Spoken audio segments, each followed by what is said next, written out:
Welcome to Diceborn. This is our series from the 17th Shard where we're going to be playing through a campaign of the Mistborn Adventure Game.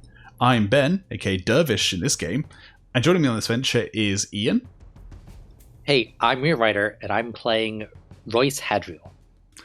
Grace. Hey, I'm Gator Girl, and I will be playing Marelyn Ramali. Matt. Hi, I'm Matt, or Comatose on the forums, and I'm Luka Ilariel. And our GM for this game, Natasha. Hi, I'm the Lord Roller. Rosemary was unfortunately unable to make it this week due to scheduling reasons, but she'll be back next episode. However, we will still have Hallie. She'll still be present, when she can be. So yeah. This is episode 5 of our Mistborn Adventure Game series. Mistborn Adventure Game is a narrative-focused tabletop role-playing game made by Crafty Games set on Scadrial.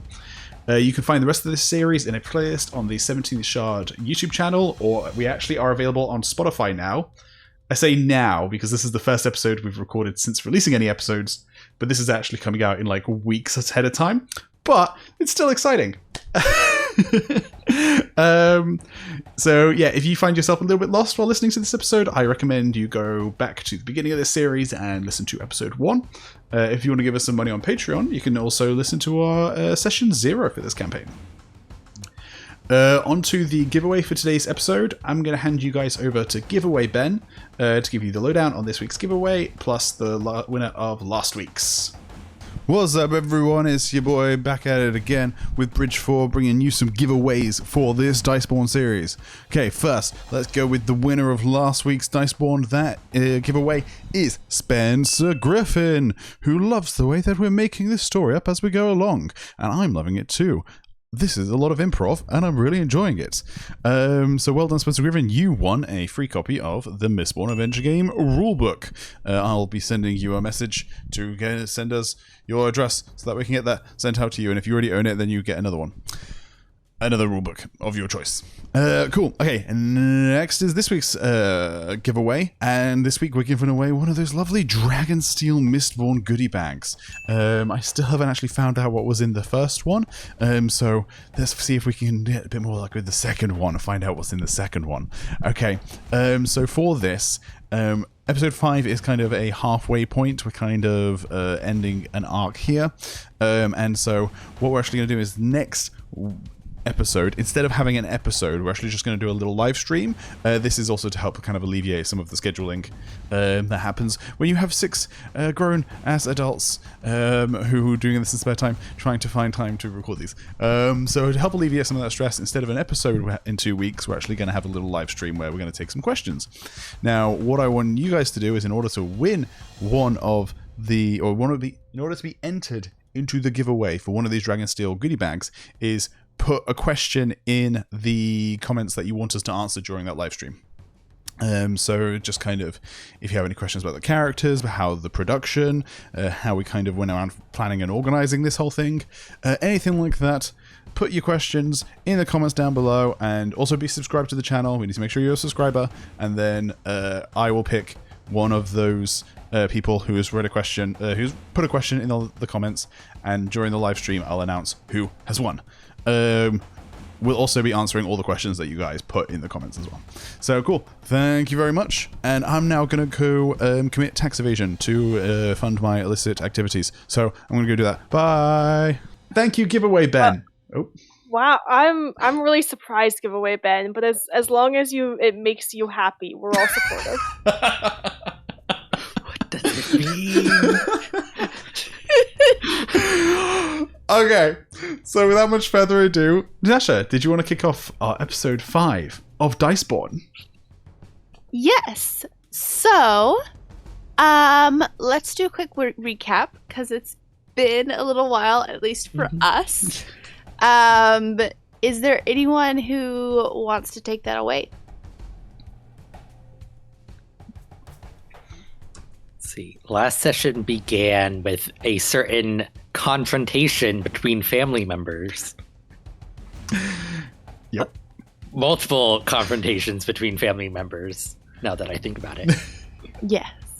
Because Marelyn made a deal with her father, and Dervish had a conversation with his sister. I wouldn't call my conversation a confrontation, more passive-aggressive sniping while begrudgingly deciding to work together, which is pretty standard for my family, I think.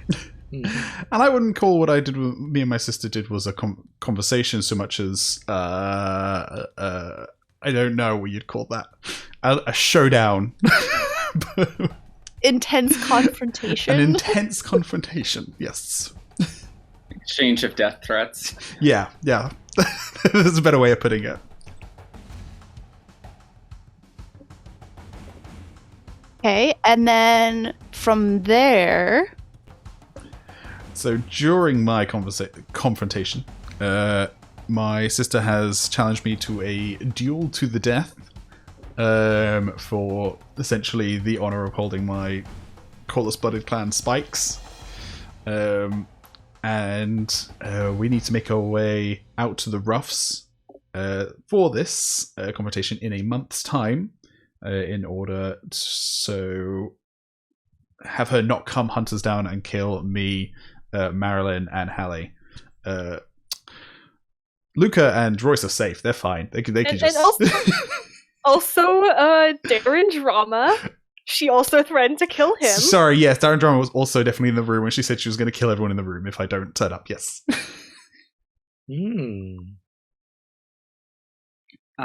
Also last week, our crew successfully completed the tasks that was started the week before by getting the plates and stowing them in the ceiling to come back later. Of course, we didn't actually have to come back later to get them because Hallie was able to creep up into the roof at some point and melt them, which led to a bit of a discussion between the crew back at the lair about how well that was fulfilling the contract in not allowing the plates to fall into the wrong hands. It was also destroying a very valuable piece of history, potentially. However, I think Royce might have kept some information on those.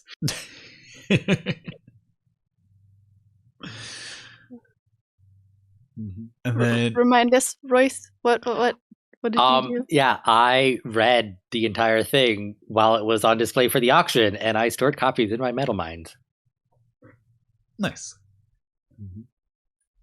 And we also now have something going on with the university, medical lab or something, right? Yes. Yeah.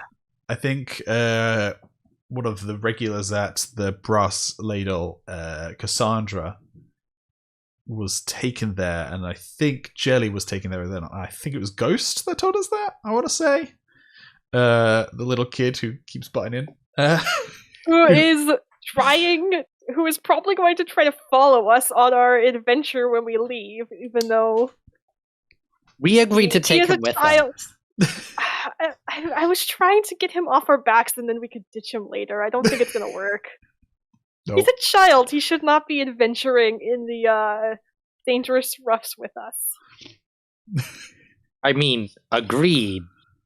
That doesn't necessarily change. Marelyn gives such big, older sister vibes in that, I'm not gonna let you come with us. And we also, there's something going on with Jelly potentially as well, where she might be someone else.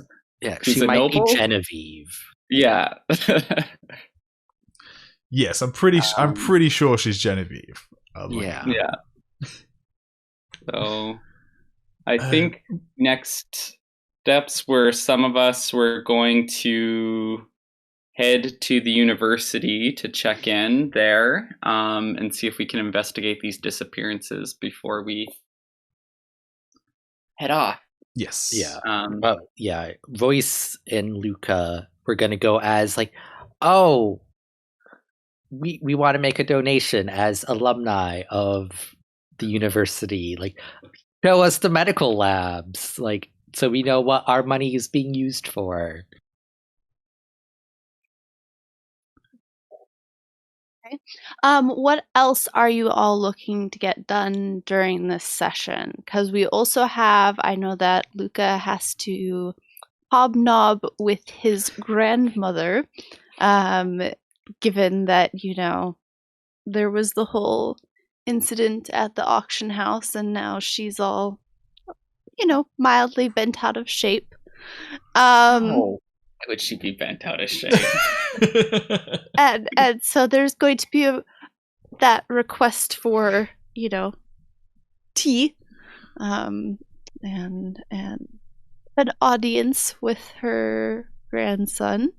Mhm. Is there anything else that the rest of you would like to get done in this session, especially in preparation for leaving the city? Royce is just gonna go through his copper mines, like shifting memories around, like from like long-term storage that basically that doesn't travel with him to like his rings, so that he can continue doing research into his father's death, which he thought was an accident, which apparently isn't. And certain other backstory factions, and see if are there any connections that he missed because he was not looking for them. Okay. I think Marelyn might, now that she has sort of had a bit of a confrontation meeting with Eddie, see if she can track him down, knowing, I guess, that his life is also on the line, see what he's up to. If Ghost is going to be dragged along with us, I would like to have like a private conversation with him before we leave as well. I think that would be fun. And then That's funny because I was planning for that to happen regardless, so good. And then for Dervish, he'd like to kind of settle affairs at the Brass Ladle, make sure that whatever money we made from the stuff we nicked, like the jewels that we nicked from the auction, gets to the Brass Ladle, and then just say goodbye to some people as well, because he doesn't know if he's coming back. Okay, sounds good. And of course, because Rosemary is not here, Hallie will be any goodbye scenes or any wrap-up scenes that she will need to have will be reserved for the very beginning of next session. If Rosemary has anything that she wants to take care of. I don't know this for sure, but I feel like knowing Hallie, I imagine she like told us some lie about like needing to go prep, and then she's actually just spending this time like with her parents. Yeah, probably for the most part. She is going to be part of the initial scene of going with Luka and Royce to the university, because all three of them are alumni, and I feel like we keep all of us forget that fact that Hallie actually attended the university. So she will be there for the initial scene, and then make a quick exit, and I will narrate that. I keep forgetting as well, it was when I was editing, I think episode 4, I forget that Hallie has the highest wits out of any of us. She is, she's the smartest person on the team. She's radically intelligent. Yes. Okay, sounds good. Let's see. Trying to see what makes sense to go first. But let's start off actually with Ian. I'm going to have you give me a couple of roles for your research, so we can kind of, just take care of that with a couple of roles. Just trying to set myself up so I can continue doing research on the road. Maybe not. Depending on how good I'm at. Do you feel like it's more appropriate to roll your using like your fear chemi or using like your wits? My wits is higher. But Yeah, well, and like I'm yeah. open to either if you can make a good argument, and I'm giving you that option. Mhm. The trick is like the nature of copper frucami, like gamifying it, still doesn't make total sense to me. It's a But- difficult thing, yeah. Yeah, so I think it should be a frucami roll. Okay. But can I add +1 for my specialty, which is information acquisition? Even though Yes. this is an acquisition, it's organization. Yes, but Okay. but you're trying to. Yes, I Yeah. get where the idea is coming from. Yeah. So yes, Okay. I will allow for that. And I'm going to have it be a challenge. So let's clarify really quick. You're organizing it because are you organizing it for the journey ahead, or are you researching more on your dad's death? So, kind of what Because those are I like two different goals. yeah, it's the idea I had in my head was like he has like the copper mines he always has on him, and then he has like the long-term storage that's at Luka's apartment. And so a lot of like the newspaper articles around his death like are in long-term storage because like he doesn't need ready access to them. So it's like, Right. he's not so much looking into his father's death in detail right now. He's just making sure he has everything he thinks he'll need to dig into it later. Okay. So I'm just going to make that a challenge of 2. Okay. My copper rating is 4 plus 1 for my trait. It's 5.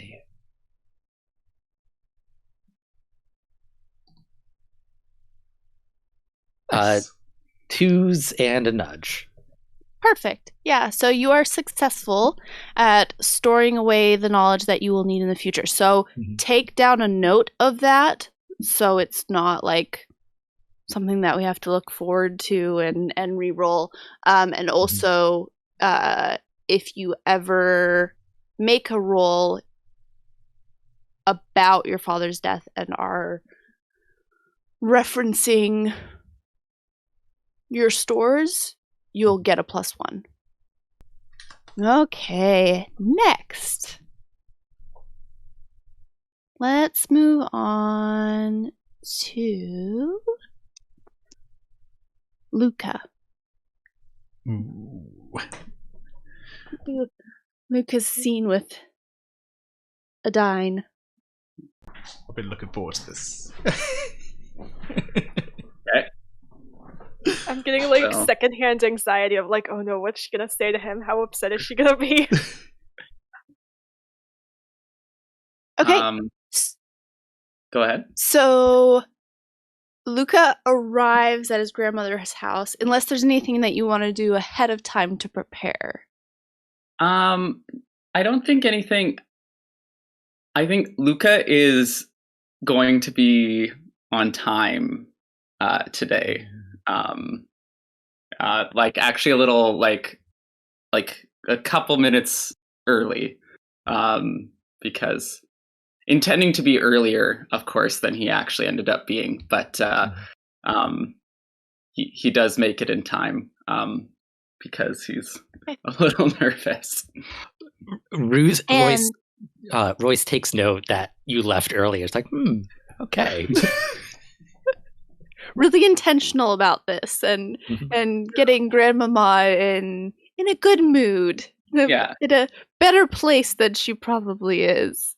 And Royce will notice when Luka was getting ready in the morning, there was less like hemming and hawing. Like he like he had an outfit laid out the night before, and like so he was very like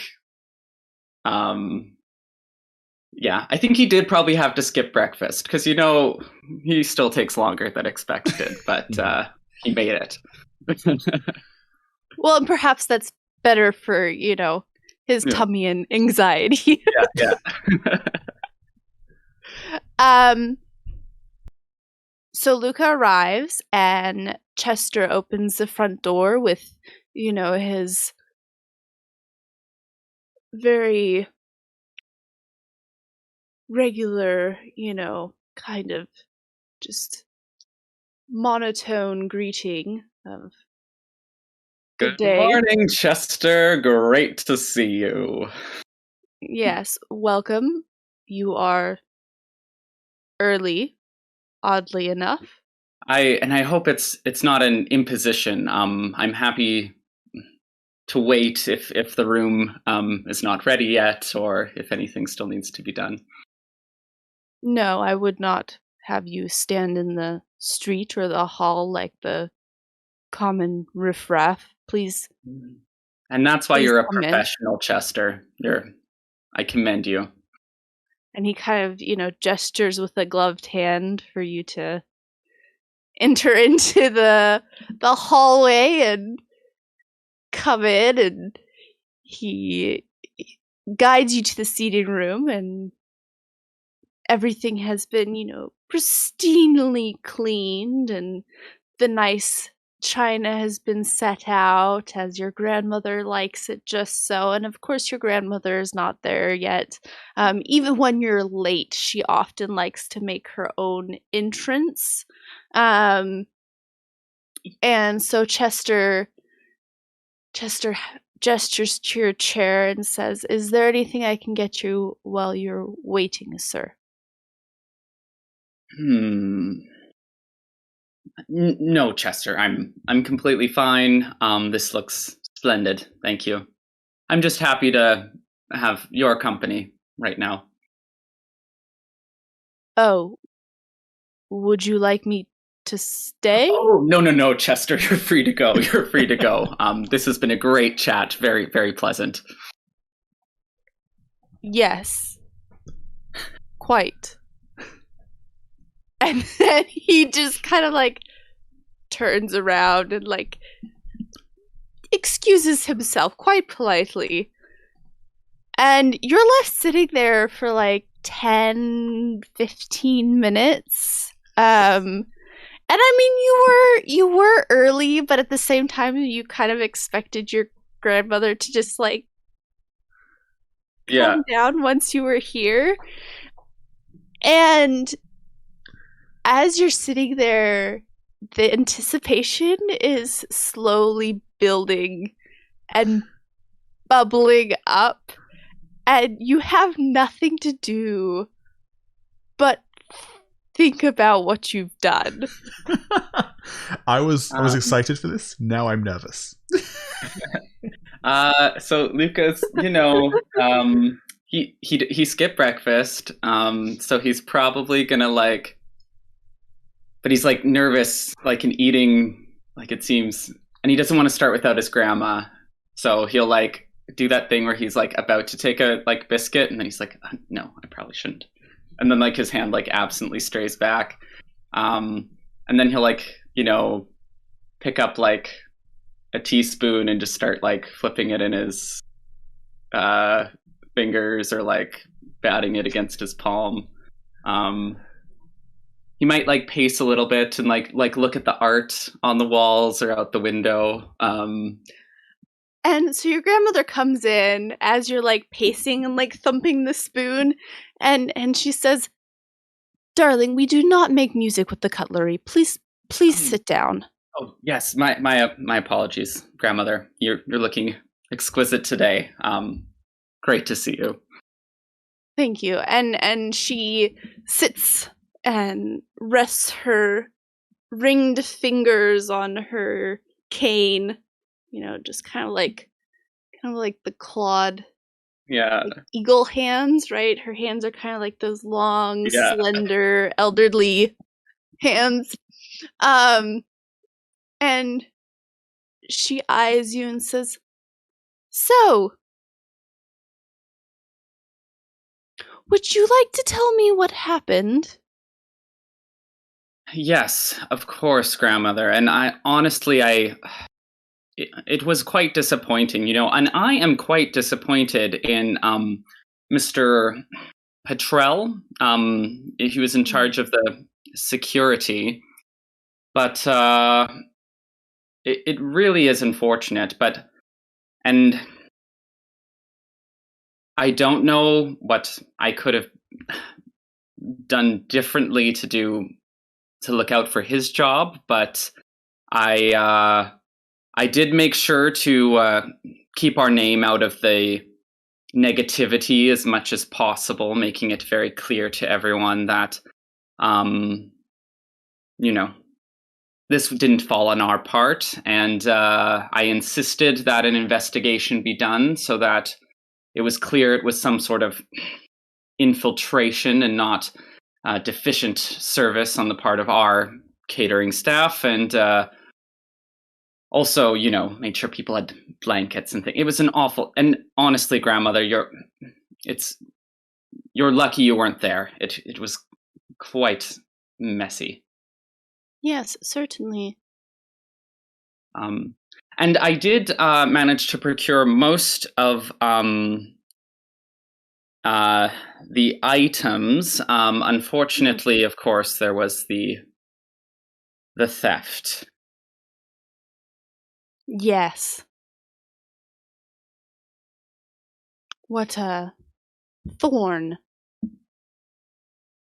Yes, it is unfortunate. And, I was disappointed when this nobody came out of nowhere to outbid on the final piece. And how much information is public about what was stolen or what was what happened to everything? So at this point it's pretty it's not necessarily common knowledge, but just because you know who your grandmother is, you know that she would know what was stolen. Yeah.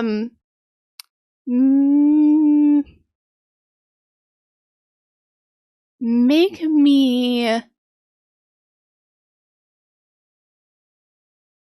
a wits roll of 1.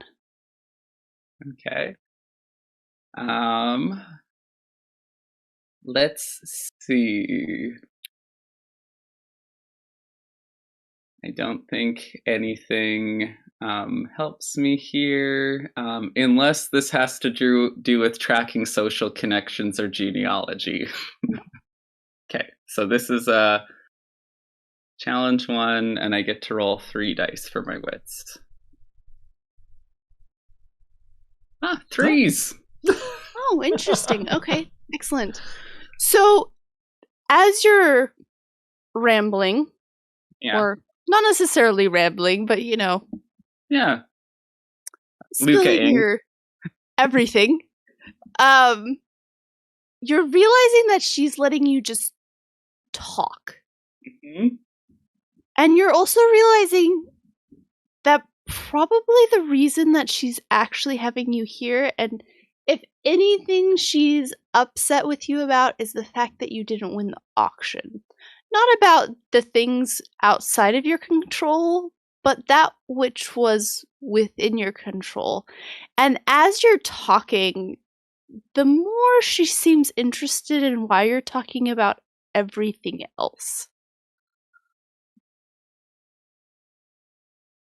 Huh.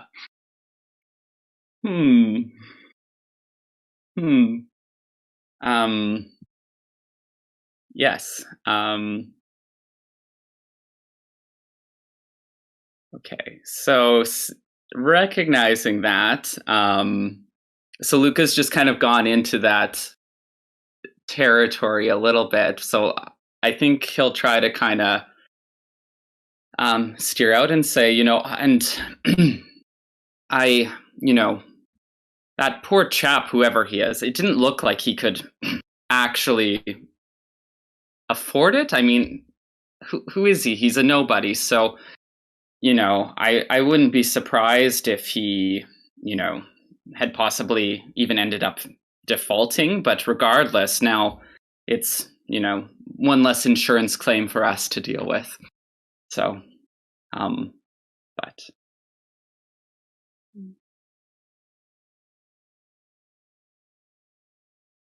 But you lost the auction.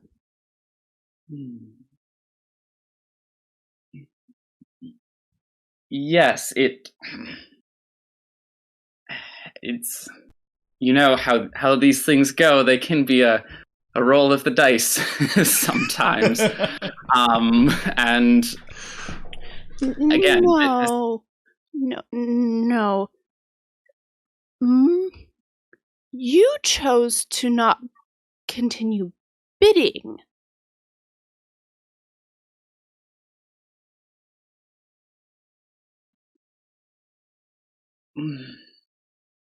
Yes, I suppose that I did. And I apologize for that failure of judgment. Yes. When I give you a task, Luka, Yes. I expect that you execute it. Yeah. Exactly. Yes. Of course. Yes. Understood. Was it confusing to you previously? No,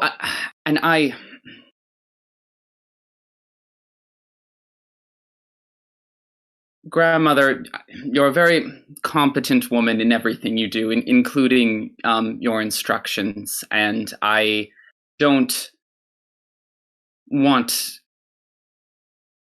to make excuses. I think, plain and simple, it was a failure on my part that I will take responsibility for and will not repeat.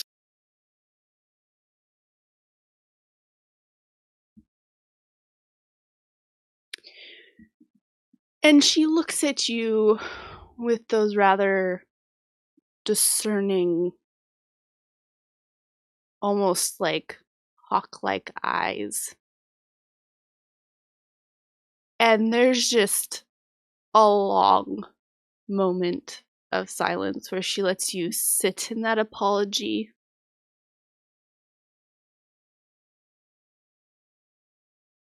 And then she says, and you barely hear this under her voice or under her breath. Perhaps Shuravf was right. And she looks at you and kind of gets her bearing again and says, yes, well, you are forgiven this time. And if there's anything I can do to make it up or to make amends, please let me know. Yes.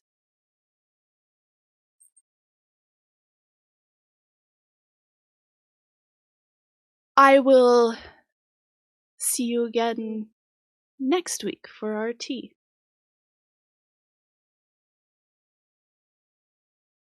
And out of care, I know we're leaving before then. Oh, yes. Mm-hmm. Correct. Actually, Grandma, I'm I was planning a little holiday to the country, and was thinking of being out of the city for a little while. Well, perhaps that is best. But on my return, I will check in with you and share anything I've learned on my travels, and I will, and of course, if I see anything that will catch your interest or that, could be made up, I will certainly bring it back with me. Yes, I would appreciate that. And at that point, she proceeds with the tea as if nothing has happened.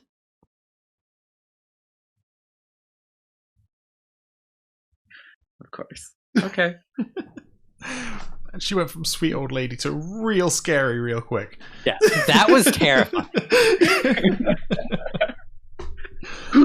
Luka will definitely be kind of rattled during the tea, but will do his best to get his rhythm back. I hope she never discovers that we're the ones who stole her stuff. Yeah, I almost in the whole thing forgot that technically we stole the metal mind from her, the copper mind. Yep. Yeah. Probably some of the other items as well. Yeah. Yep. All right. So, Grace, we will do your unraveling scene next. So, Marelyn has just gotten done fencing most of the goods with one of her contacts. Mm-hmm. And this... Would you like to name your contact? Since you would know him well, and you can give him a little description and... I feel like he only goes by a nickname. I don't really know his a code name. I probably don't know his real name. And so his code name might be something like if anyone else has any ideas and want to throw them out, I would also take that. I'd Coinmaker. What do you call Coinmaker? The Mint. It could be Mint. Yeah. Mint. Sure. Mint. So yeah, so he goes by Mint, and that's pretty much all anyone knows him as. Maybe he has some close friends or family somewhere who knows his real name, but this is a professional relationship. I don't know it. I've never asked. I probably met him through working with my father. He's probably fenced goods for my father before. He might be, my father doesn't have the best reputation and sometimes takes things from people he shouldn't who have worked with him, so maybe he's not the most reputable fence out there. He's the one who will take pretty much anything without question, even from people who might not be able to sell things to other more reputable fences. So probably is a little bit of a low baller, but for something like this, he's probably the most discreet, one of the most discreet fences out there. Because I know he won't ask any questions about where this stuff came from. He's probably a little bit above average height, kind of pale skin, almost like a sickly paleness. He kind of looks like he looks like someone who would skulk around in dark alleys a little bit, but he's, despite his what he does and how he looks, he's surprisingly friendly and pretty warm and like, well, not warm. He's still like, there's like a little bit of professionalism there, but he's not as like gruff or suspicious as you would expect someone who like looks and does what he does to act. Okay. So you've gotten done with Mint, and he's, offered you a very good price for the items that you're trying to offload. And he asks you, he says, you wouldn't be looking for any work, would you? Well, you know me, I'm always open to hearing about some new opportunities. I've got a guy who's been asking for something that's kind of odd. And while I can get my hands on a lot of things, this one, not that easy. And I heard you were going out of town and thought maybe you might, I don't know. Well, I think I you know. certainly know how to intrigue me. What's this item? Well,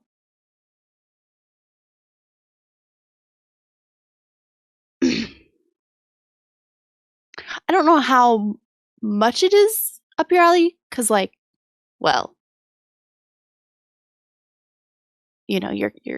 you're more of a con woman rather than a hitter, toughy, beat your arm kind of person. But I'm looking for,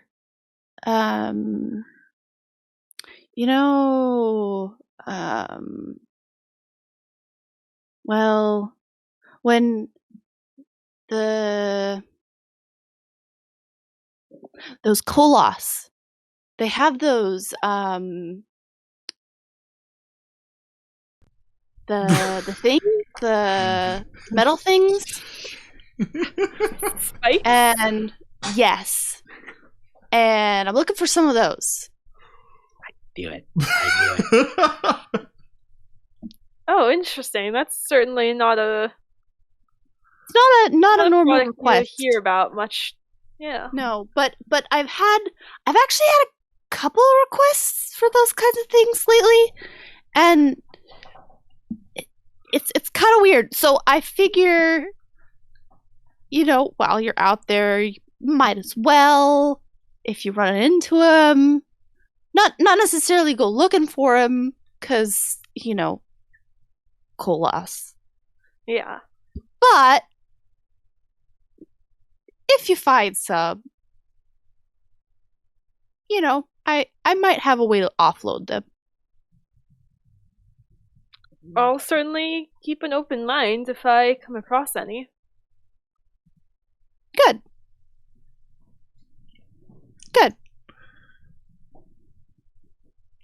Don't like this Or- at all. Yeah. And I- just kind of. I don't think Marelyn is planning on taking like Dervish's spikes. She's like, I already made, or Marelyn's kind of thinking like, I already made enemies of a Kolos blooded. I don't really want to do that again. Like, I'll say I'll keep my eye out, but I probably won't find anything.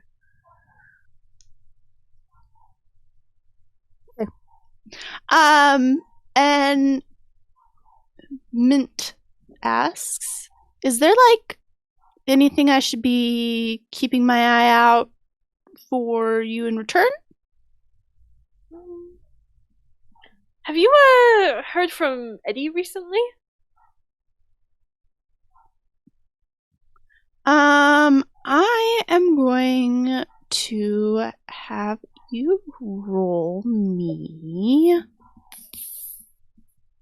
something. Well, I'm going to actually have you roll me 2 things.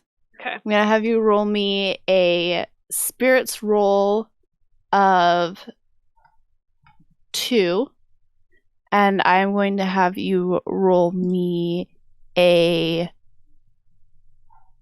wits roll of 2. Okay, so I'll do spirits first. Okay. Ooh, I did not win that one. I got 1 nudge. We can't win spirits rolls. No. I feel like we always. I feel like I've passed at least one. I feel like my spirits aren't bad. They're my highest of the. I mean, they're only 4, but they're my highest of those 3. Okay, and then it was wits of 2. Mm-hmm.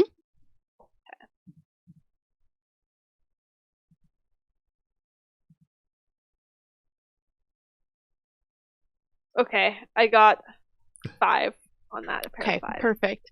Yeah, so you can tell that Mint is a little iffy on whether or not he wants to tell you about it, but he says, yeah, I mean, I seen Eddie around. And you're smart enough to know that likely Eddie was using Mint as a fence. Yeah. That their relationship is still ongoing.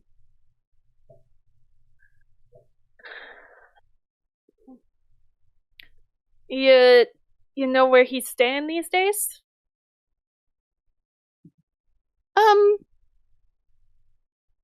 Here and there.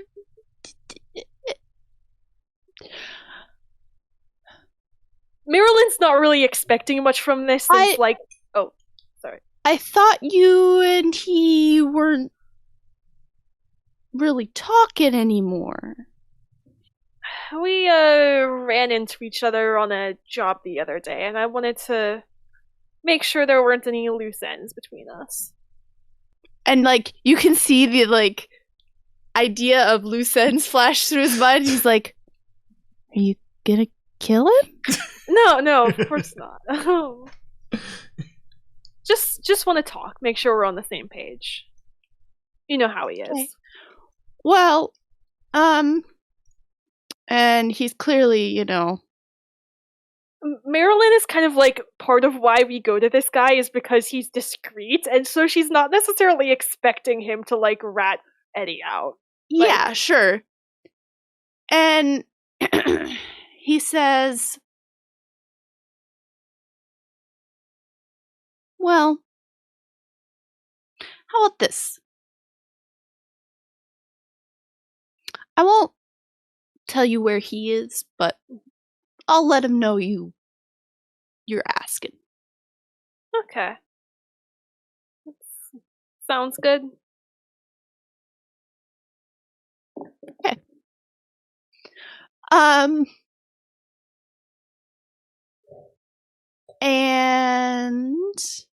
you make your way back to the brass ladle. After that, Mint bids you adieu and lets you be on your way. And when you arrive back at the brass ladle,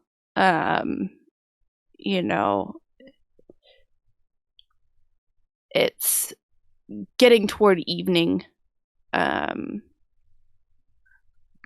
you kind of had the agreement that the alumni would go and check out the university and the medical labs while you would come back here. And you've just barely returned and are upstairs, and Dervish is out working on the main line, and Dervish, you'll see Marelyn, head upstairs. Yeah. Cool. I think I'll finish up work before. I don't want to seem like I'm. Okay. Yeah, so I'll finish work before I head up to speak with Marelyn. Dervish, will you roll me Ooh. a spirits roll of 2? Yes. What is my spirits? My spirits is 4. Would any of my things add to it? Empathetic ear, amazing hair, unapproachable face? No. Okay.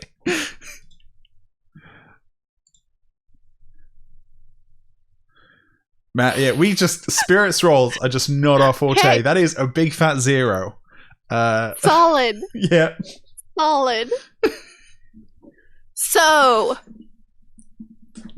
right. Well, then we will come back to the brass ladle later this evening. That's fine. In the meantime,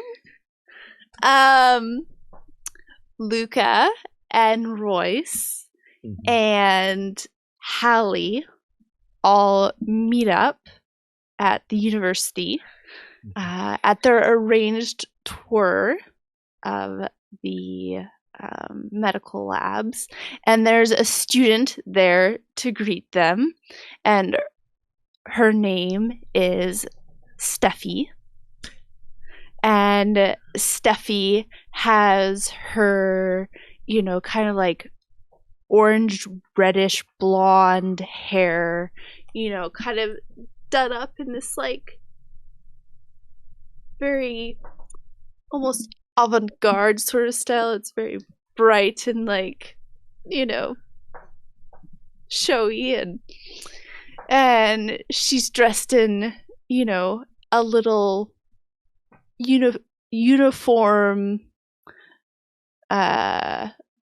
with the school colors, and she has a wolf dog pin on her lapel, and she's just waiting there and standing and waiting for you, and when the 3 of you arrive, she goes, "Okay, welcome.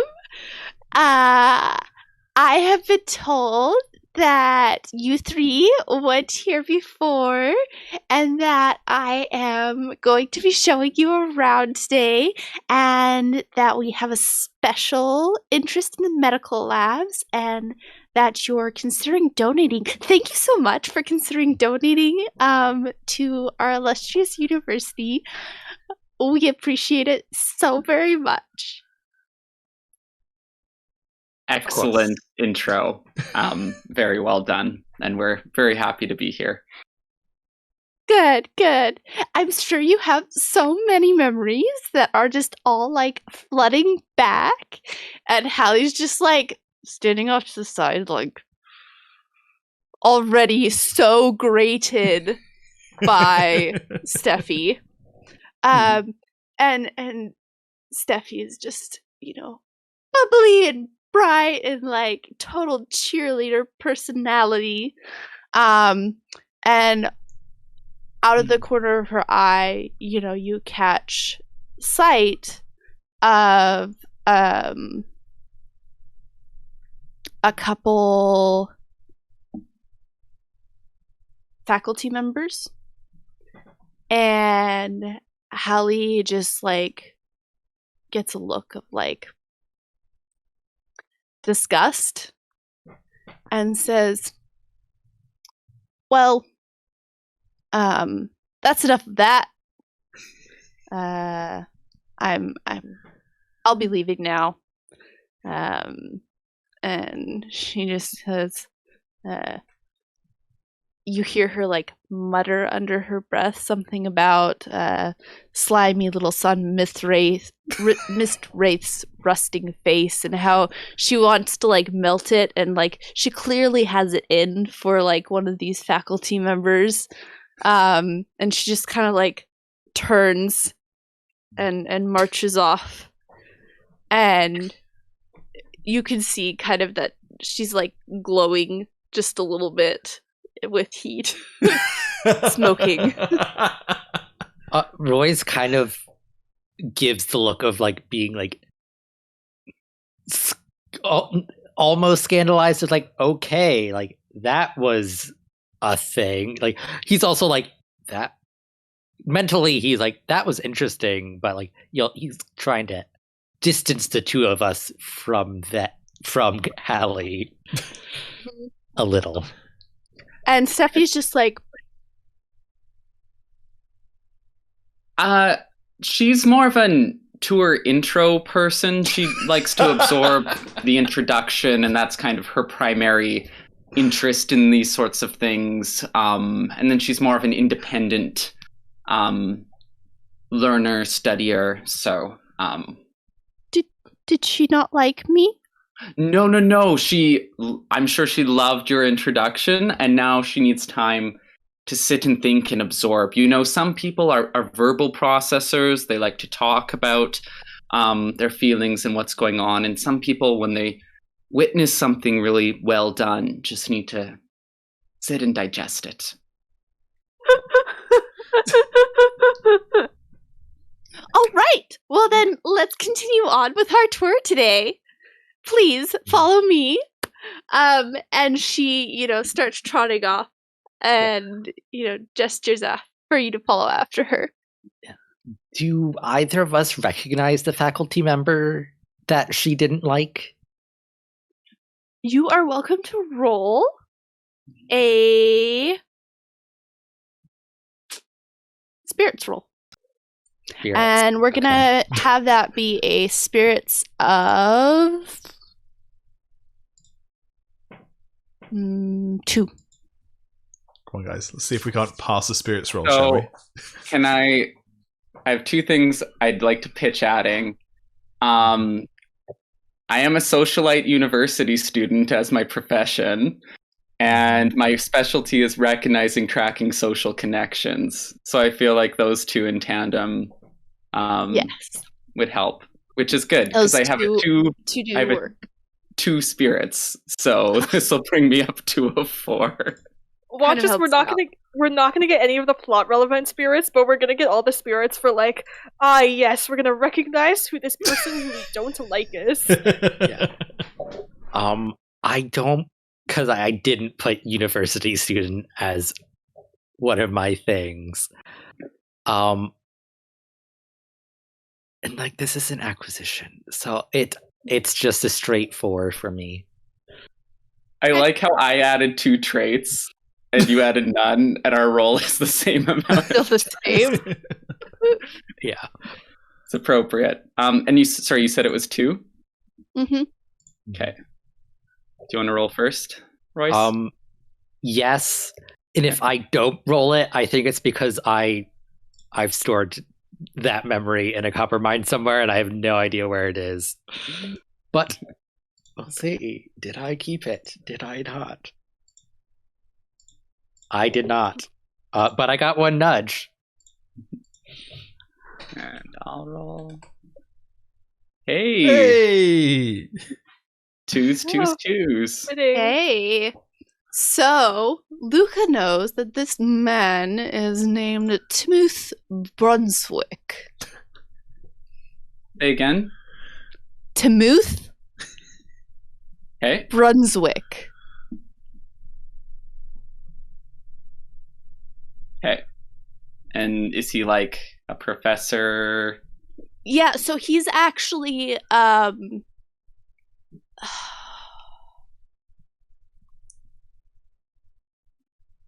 this is me doing a brain space. What's it called when they would research the alloys? A metallurgist. Yeah, he's a metallurgist. He does alloy research. Interesting. Does he have a reputation among the students? What's his Elendel rate my professor score? He has like 1 star and a spicy pepper. I was gonna ask about the spicy pepper.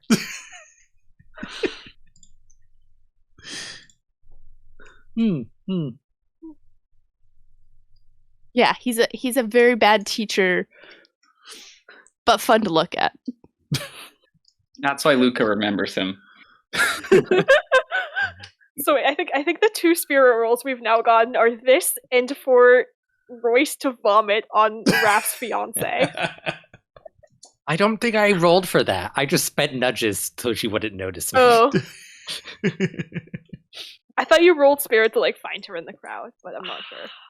Maybe. I don't remember. Tell us in the comments. Yeah, which one was it? And Luka, you do know that that he has this very distinguished accent that's like a very Hoity-toity. hoity-toity, sniff your wine slowly, and like make that slurping sound when you taste it. Gotcha. Pretentious, I bet there's some obnoxious different man. people who I've socialized with who do great impressions of him. Oh, absolutely. He is the highlight at many a party as far as impressions go. Yeah. You also know that your grandmother is among those impressions, but nobody will do those impressions while you're around. Because they do this. Oh, no. Okay. Okay. So, yes. And Steffi,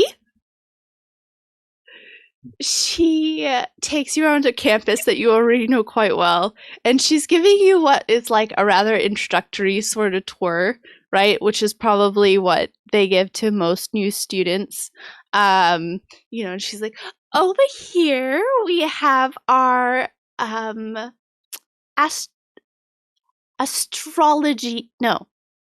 astronomy building, and they look at the sky there and study that, and here we have this building, and she seems quite lovely, I'm sure.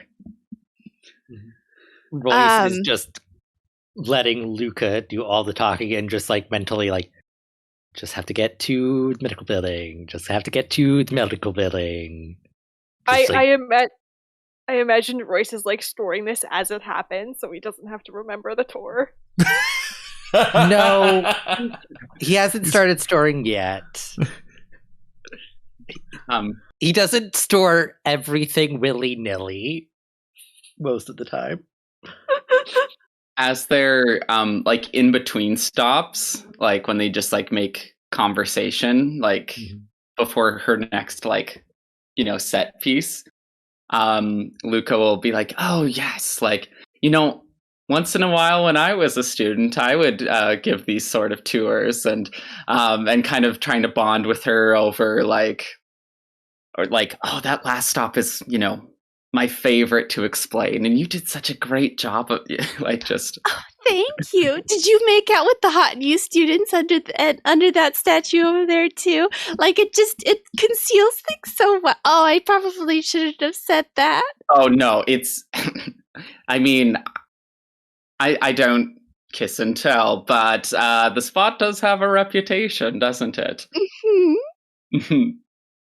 And she continues on her way. Will you both please make me we're gonna do another spirits roll, but this is gonna be a spirits roll of 3. Luka, you can use your university student. Okay. It's would 3. Would information acquisition apply to this? No. Okay. I'll roll. Nope. That's not a big this 0. time. Yeah. Sad. A nudge. Nothing, but I get my 3rd nudge. But I'm not going to use them on this because I'm too far away. Well, terrible. We'll see how this goes. Okay. So while you're out walking around, Steffi eventually leads you to the medical building, and she's like, oh, and here are medical labs. This is the building in particular that you were interested in. I don't really know why, but it does have a nice auditorium. If you like, well, we can go in there. If you talk really loud, the vibrations of your voice, acoustics, yes, are wonderful. So our instructors will stand down with the cadavers and perform autopsies and show the students, the stuff inside. But their voice can carry, and that's what makes this building so magnificent. Come see. And she leads you inside to this large auditorium, which actually takes up the majority of the medical building, and it has this big stadium seating down to kind of like an operational center, and nothing's going on at the moment. Class is currently out. It's actually toward the end of the semester, so you're guessing that for the most part people are in finals, and you've seen several students running around looking like chickens with their heads cut off kind of deal, or sleep deprived mistwraiths. And Steffi, walks you down all of the stairs and opens a little gate into like the operating area, and she says, so if you stand right here, this is where like the professor would stand to teach. You can talk up, and while your voice might not sound loud to you, everyone can hear it quite easily throughout like the rest of the building. So if you wanted to try it, one of you could stand here and like the other could go stand up there, and you could switch places.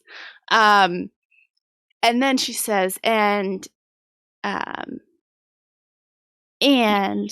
you can look at all of these like instruments and stuff. And she kind of like does like the gesture of like this.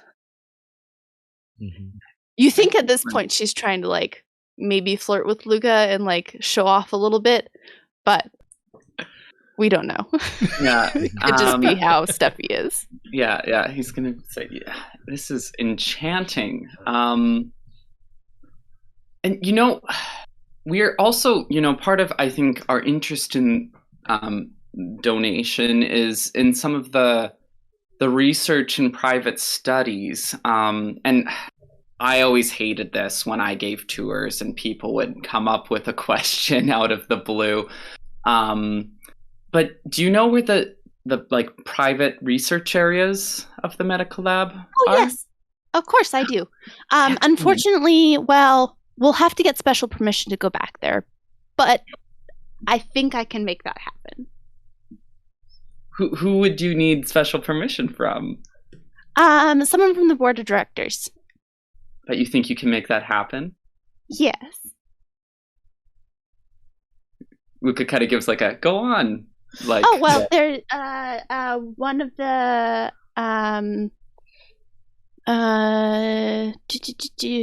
Raph Hastings. His office is actually just down the hall, and he's in today. Damn, Raph's too nice for himself. Get right out of Elendel. He is. That's great. Little secret. Rafe's an old chum. And if we're going to go into the back area, I think it'd be really fun to give him a little surprise. So when you go ask him, let's keep it hush-hush. I'm not here, okay? I want you to roll me a charm. This is going to be a charm of 2. Okay. Inviting smile with this. Because, this is like and then the other thing, I have my whole thing where I'm superficial, like good at first impressions, and like we've been having like some like surface talk along the way. Yes. Okay, so charm plus my 2 traits, so that's a total 6 dice. And you said for a challenge 2? Yes. Okay, let's go. Yes. 2 4s and 2 nudges. Excellent. So Steffi goes, okay, just It's gonna be such a fun little joke. let me see what I can do. She says, why don't you two, with do your this voices down. and the talking, yes. Mhm. And I will be just right back. And so she goes, taking the steps 2 at a time, up the stadium seating. She, goes and lets herself out into the hall. As soon as she's out of sight, like Luka's kind of doing the wave, and then he's gonna like put both hands on a desk and be like, like obviously like so stressed. Royce is gonna go and take some mental images of the tools, and at some point look up what the tools should actually look like and see if there's anything hinky going on there. Okay, yeah. Will you both roll me a spirits roll of 3? Anything be added? For you, your student status. Okay. For Royce, information acquisition. Okay.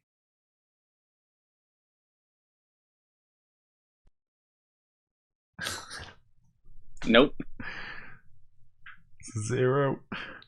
Come on. Hey. 1s and 2 nudges. Oh, I don't have enough. Yeah, if you'd one more nudge, you could bump it up. If I had one more nudge. Don't you have a nudge from before? I'm at 5 nudges. So I would Shame. need 6 to bump it up to a 3.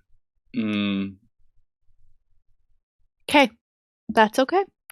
So you take your mental pictures, and you're standing there for a good amount of time.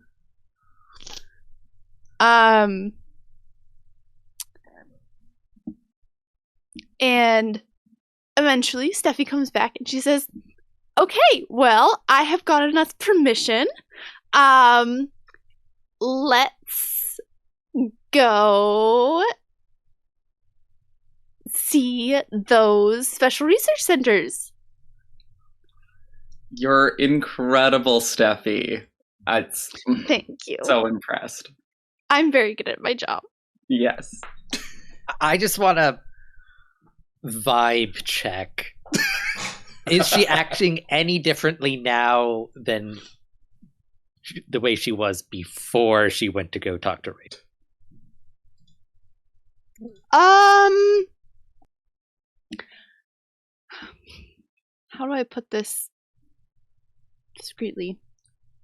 She is not acting any differently, but her skirt is a little rumpled in the back. Noted. Hey. Oh, right this way.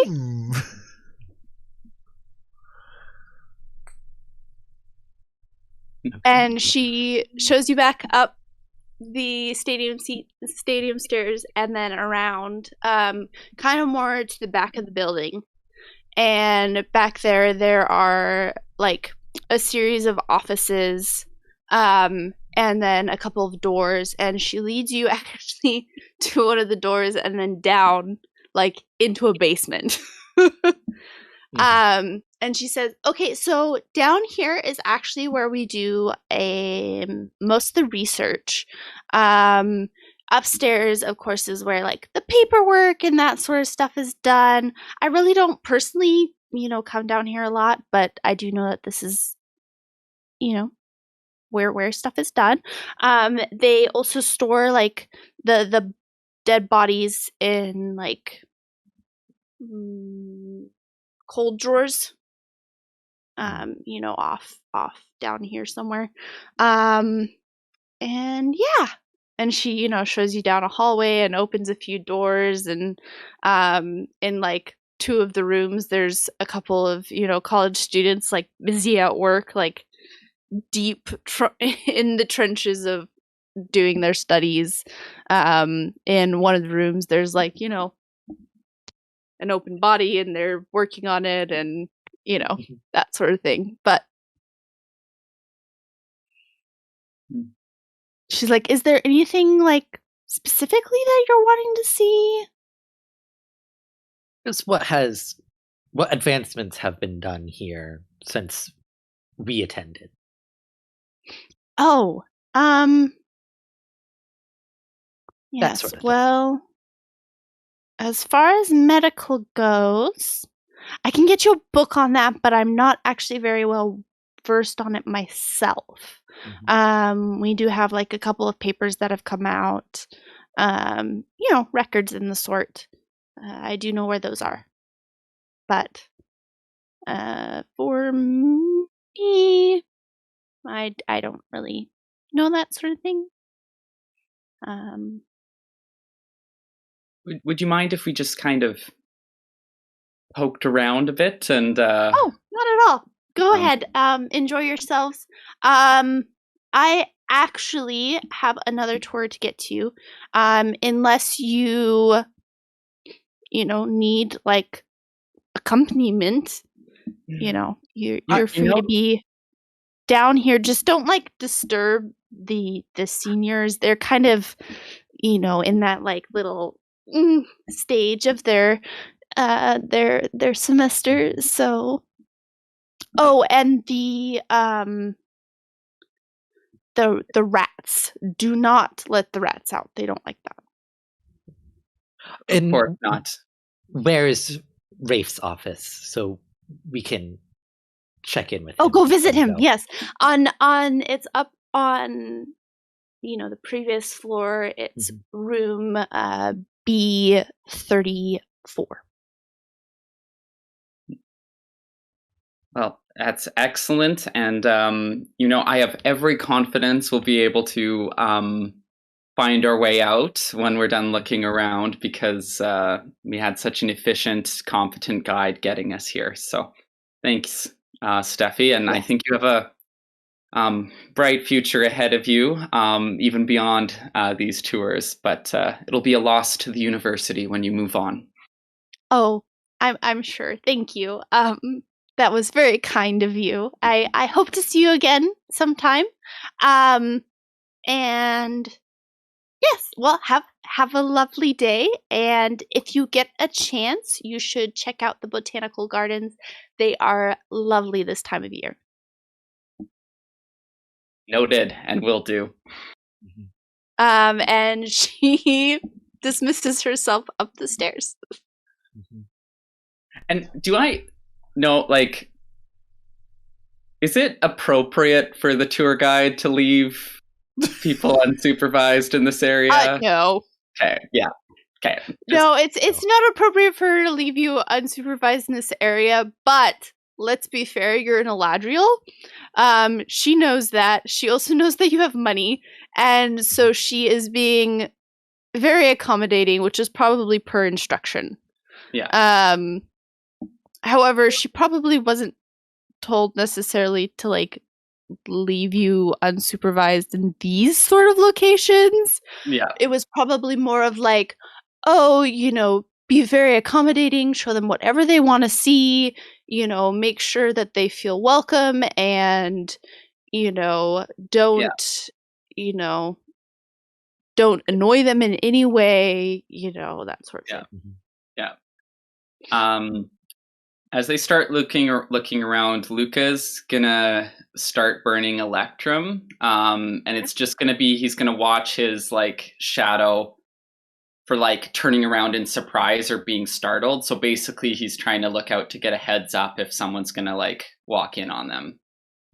Okay, that's very smart. I want to go to cold storage and start to see. I want to see if we find Genevieve. in one of those drawers. Okay. Also very smart. So you make your way throughout the, basement complex. I'm going to have you all roll another spirits roll. Come on. This one is going to be another 3. Okay. Come on, team. We can do it. Can I add my drive, which is look out for the little guy, because I'm looking for Genevieve, who has fallen on hard times. Yes. It might be dead. Okay. Do I get to add university student again? Or no? I feel like maybe this isn't.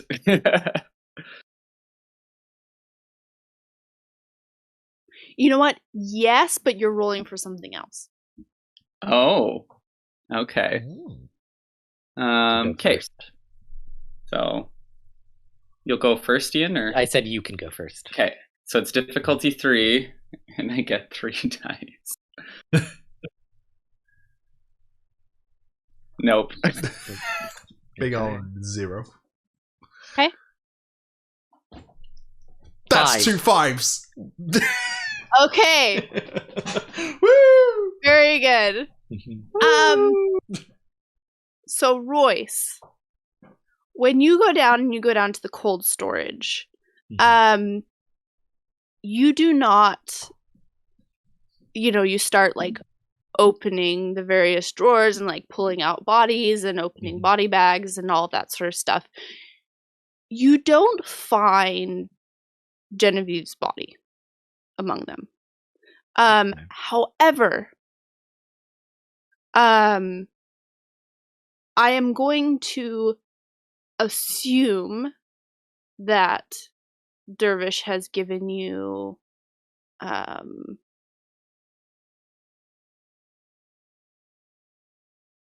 descriptions of some of the other missing people.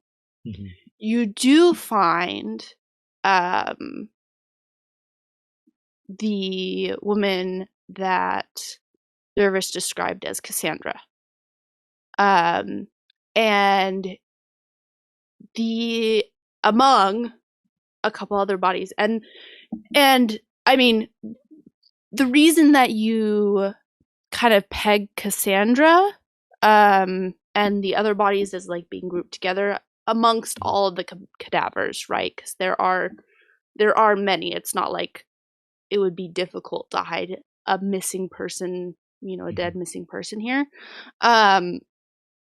The reason that this is odd is that there are large boreholes at various points in Cassandra and several of these other missing people's bodies. Oh dear. Don't know what that is. But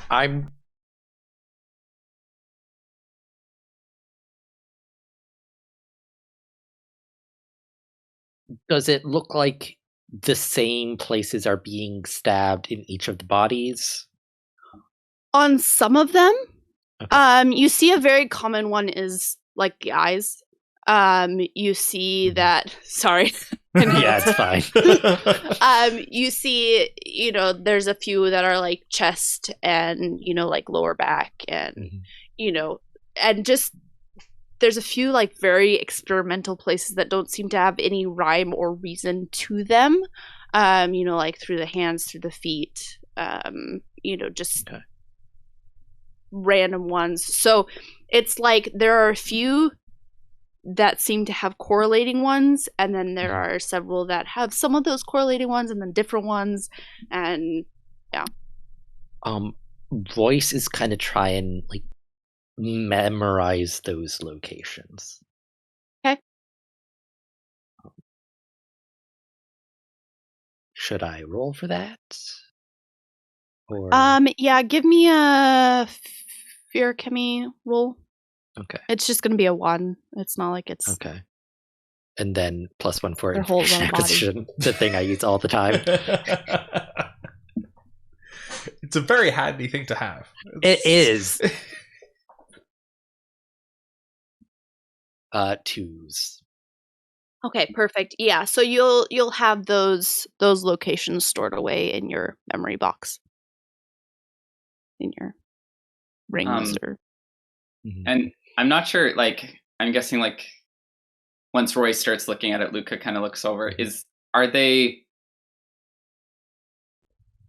Does it look like these boreholes involved someone pushing something like right through the body, or that something was and like out the other side, or that something was like stabbed in, placed there, and then pulled back out? Interesting. I'm gonna need a wits roll. And that's gonna be out of Luka's purview, so I don't think I can add anything. Yeah, it's gonna be a wits roll of 2. Okay. But wits 3. Nope. Okay. Good instinct. Yeah, I'm gonna say Luka's just like a little grossed out. Like he kind of tries to start looking at it, and he's like, "Bleh, bleh." Yeah, I mean, not to be super gross, but the bodies are like, blue, and it's not like pleasant, right? It's not like looking at a live person that's sleeping. It's quite clearly dead. But yeah, so you've located these, and Luka, you're, as you're burning the electrum, you see your shadow self, kind of do that like turn and like tense. So you have a couple of moments to react. Luka, whatever they're doing, will like push whatever they're looking at like away, and then like kind of grab Royce and start pointing at like one of the like diagrams on the wall, if that makes sense, and start being like, I don't know what this means. I didn't take medicine, but it seems very intelligent. It really seems like they're doing good work here. You didn't take this class, did you? And he's like kind of just making it like I took it as an elective one semester, and like as soon as like Luka would have warned me, like he was burning electrum, like I would also like help like close any drawers that were still open. Sure. We probably didn't open them all at the same time because that would be hard to cover up. So it's like trying to like make sure everything's closed. And the door opens, and a very good-looking blonde man comes in, and he's dressed in a, very fashionable, well-cut, tailored suit with an ascot and, this very fancy, ascot pin with a,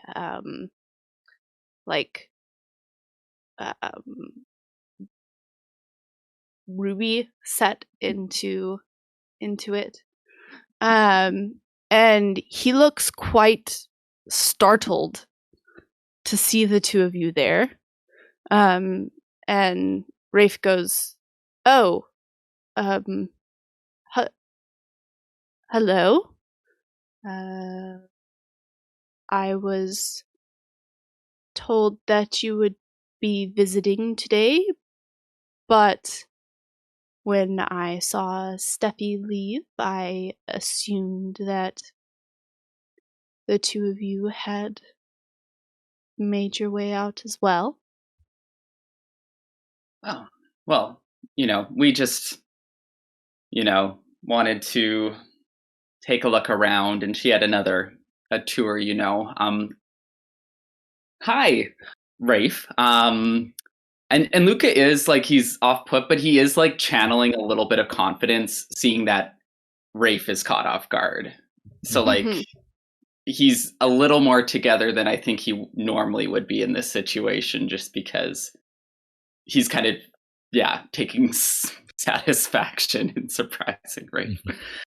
He's saying, so he's like, you know me, I don't have a head for any of this stuff really, but it's fascinating to look at. And he's like gesturing at like the diagrams at the wall, which are kind of pointedly in the other direction from the drawers and stuff they were looking in a moment before. Mm-hmm.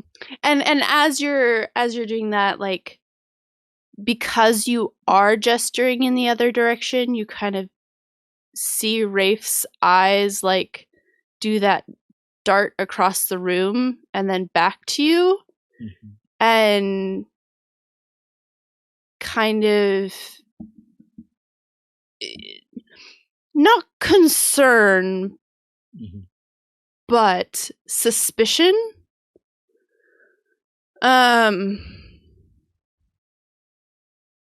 And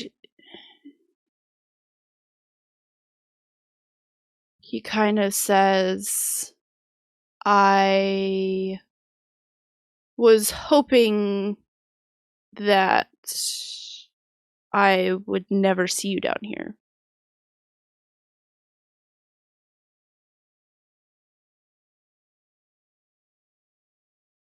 Oh, well, for, people can surprise people, and I don't think I'll be coming back. I'm not sure what it is, but there's this, kind of smell in the air. It's a little unpleasant.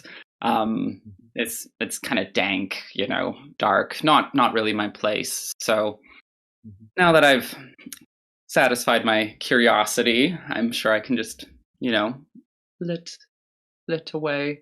And was it just your curiosity? I mean, it was mine as well. Congratulations on your engagement. Yes, thank you. How does he seem happy for his engagement?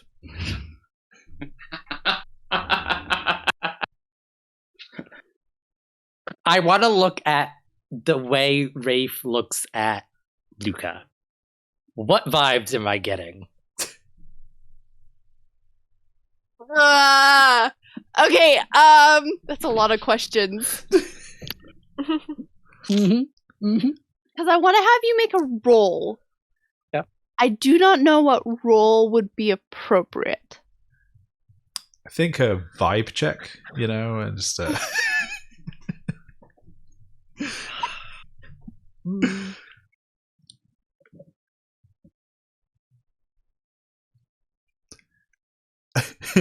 At this point, can we just give information acquisition its own rating? Could just roll on that.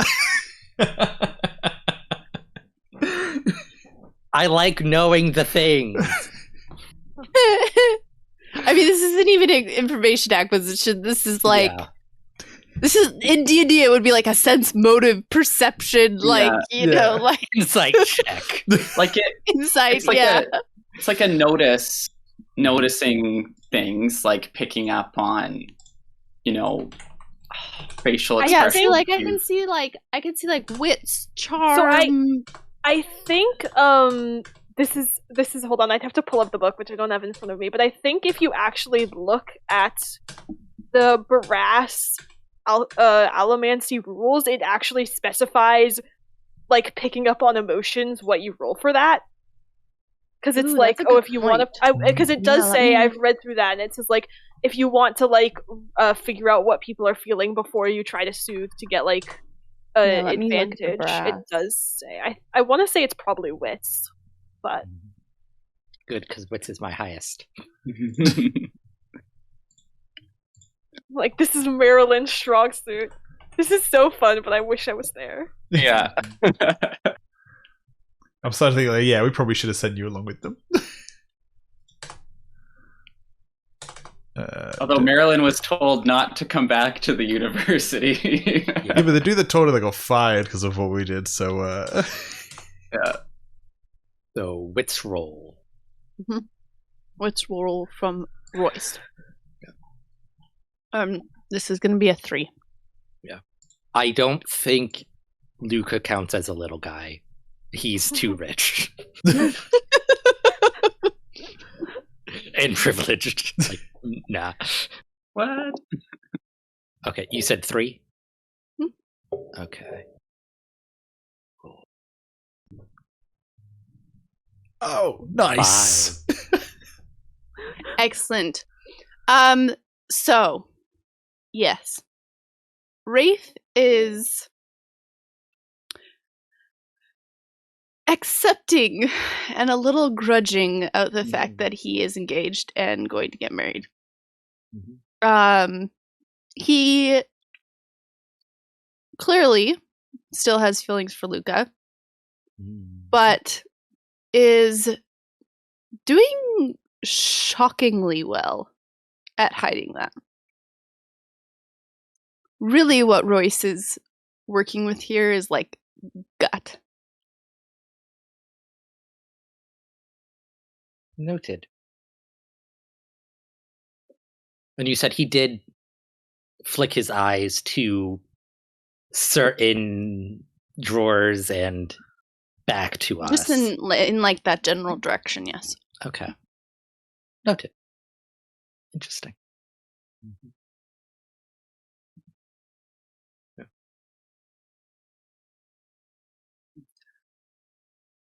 Does Luka get the sense that Rafe is like a little suspicious of them being here? I'm guessing. Yes, suspicious and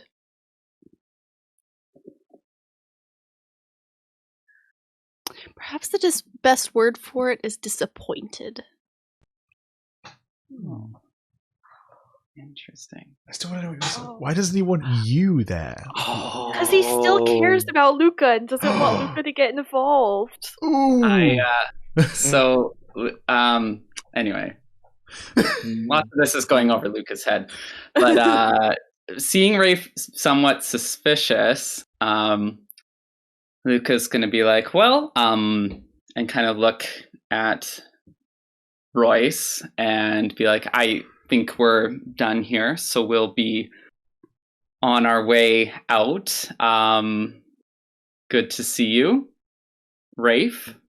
You're looking well. Thank you. Yes, you're looking well as well. Have a good afternoon. Yes. Come on, Royce. And he's gonna, in a like kind of familiar way, kind of touch Royce's shoulder affectionately and then take him by the hand and lead him out. Okay.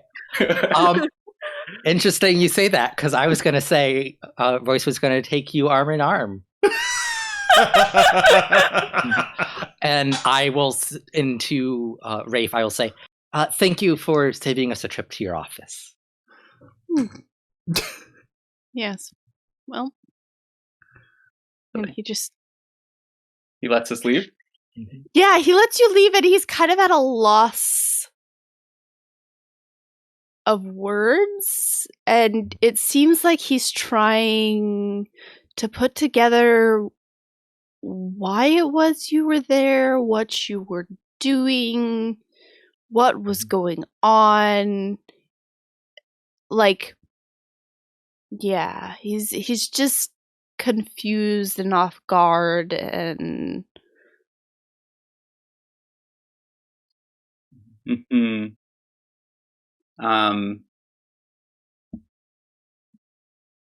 as they're like walking down the hall, like kind of still in earshot, Luka will go, oh, sorry, it's a little crooked there, let me straighten. And Royce's collar is, I'm assuming, perfect, but he's gonna like straighten, act out straightening Royce's collar. That's exactly what I was trying to figure out how to incorporate. Clean it up. Okay. And so I'm going to ask a important question. Are you trying to get across to Rafe that you are okay and in a happy, committed relationship and don't care about him anymore? Luka, are you trying to slight him and be vengeful? Or are you intentionally trying to make him jealous in the hopes that he will do something?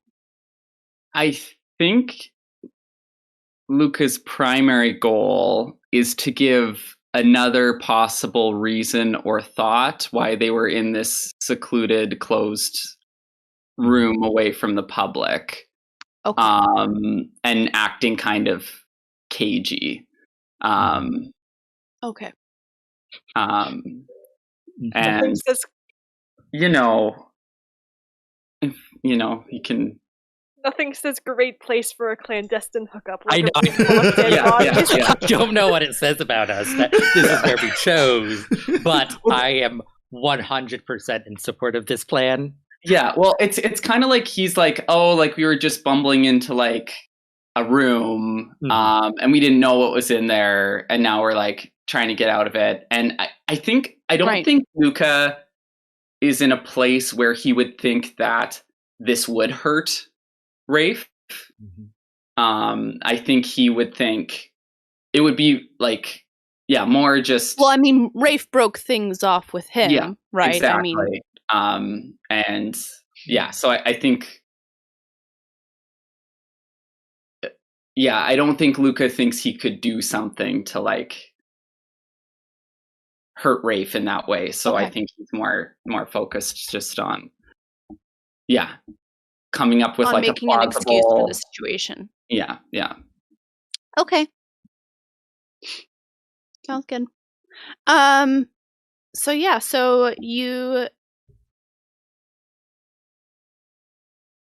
I'm going to have you both make me a spirits roll of 3. A spirits roll? Spirits? Mm-hmm. And any. No.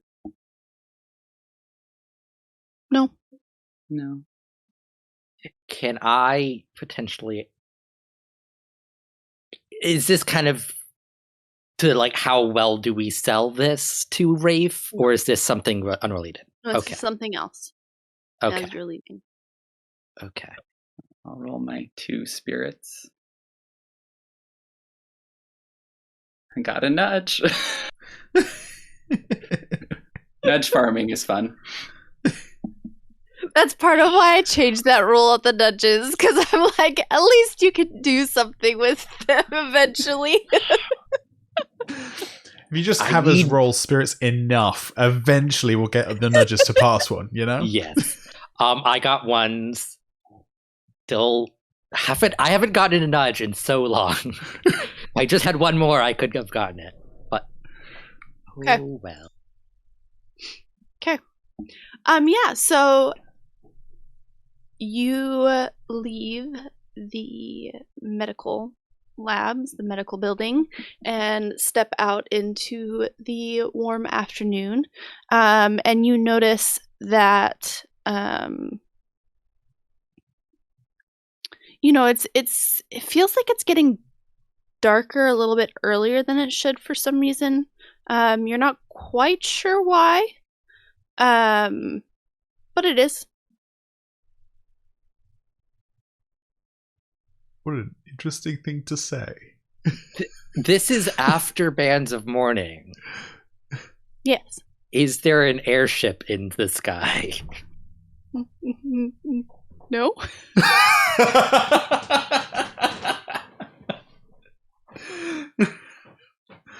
would have been wild.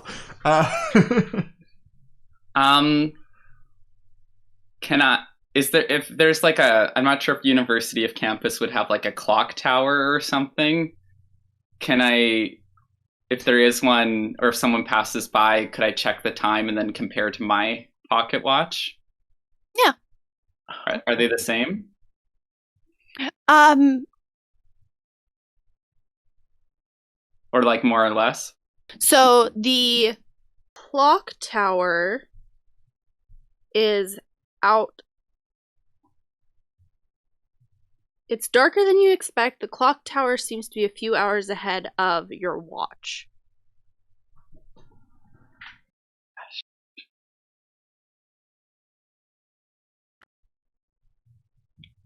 Okay. Luka's gonna be like, what? What does that mean? I mean, And when means. we were walking around with Steffi, like we were going in and out of buildings and stuff, and nothing was weird then, right? Yep. Do you know if Rafe has Allomancy?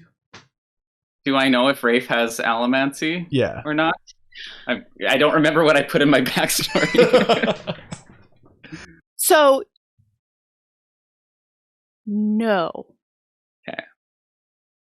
Question. No, he wouldn't know, or no, he knows that Rafe doesn't have Allomancy?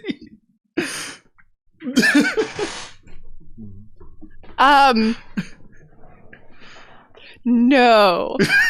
Well, I think it's kind of like the same. Like either my impression is he doesn't. Yeah, Yes. that's the point. Is Luka has never seen Rafe use Allomancy. He's never heard him talk about it. He's never asked him point blank, "Hey, are you an Allomancer? What kind of Allomancy do you use?" Essentially, it's kind of assumed that if Luka's ever talked about his Allomancy and they've had that conversation, Rafe would have probably said something, right? Like it's yeah. Well, and probably still in noble circles, it's a little like gauche or unseemly to like outside the family flaunt talk about. your Yeah. It's a little discreet, and so it's okay. So at some point while we were down there, we got stuck in a time bubble. Ian should have checked for any suspicious-looking earrings during his vibe check. I'm thinking like they were using it maybe to preserve the bodies. Something like that. But I don't know, maybe. My gosh. Well, no, but the bodies would. Wait, how would that work? So No, that would work. No. So they would, while you're in there, they would be decaying at the same rate. But while you're outside, you could go about your day, and they would be slower. Yeah. Oh. Interesting. This is actually quite funny because it's something that I've thought about. Is like, say for example, you had like people in surgery. It'd be a really handy thing if you could slow that person down, so you could like bring other people in. Like, say for example, like there's a surgeon on his way, or like an emergency, like if there's a stat call and the doctor needs to come in, pop the patient in a time bubble, and then so there could be something like that going on. I don't even know what to do about that. Yeah, it's something to file away for later. I love the glaring weaknesses of our crew is no smokers, no seekers, and no iron or steel to detect metal. We have we're terrible. We're a terrible crew. Your information gathering, it's difficult for you to do the information gathering portion. Yes. We're really good when Ian's got eyes and ears on something. Except if it's not that, we can't do it at all. Yeah, that's definitely not our strong suit. Okay. I don't know if there's anything else to... Oh, and as they're going out, once they're like outside and they're kind of figuring this out, Luka's also going to kind of apologize to Royce and be like, "I'm sorry if that made you uncomfortable. I just, we needed to be down there, and I, thought." Don't worry about it. It's all to sell the con.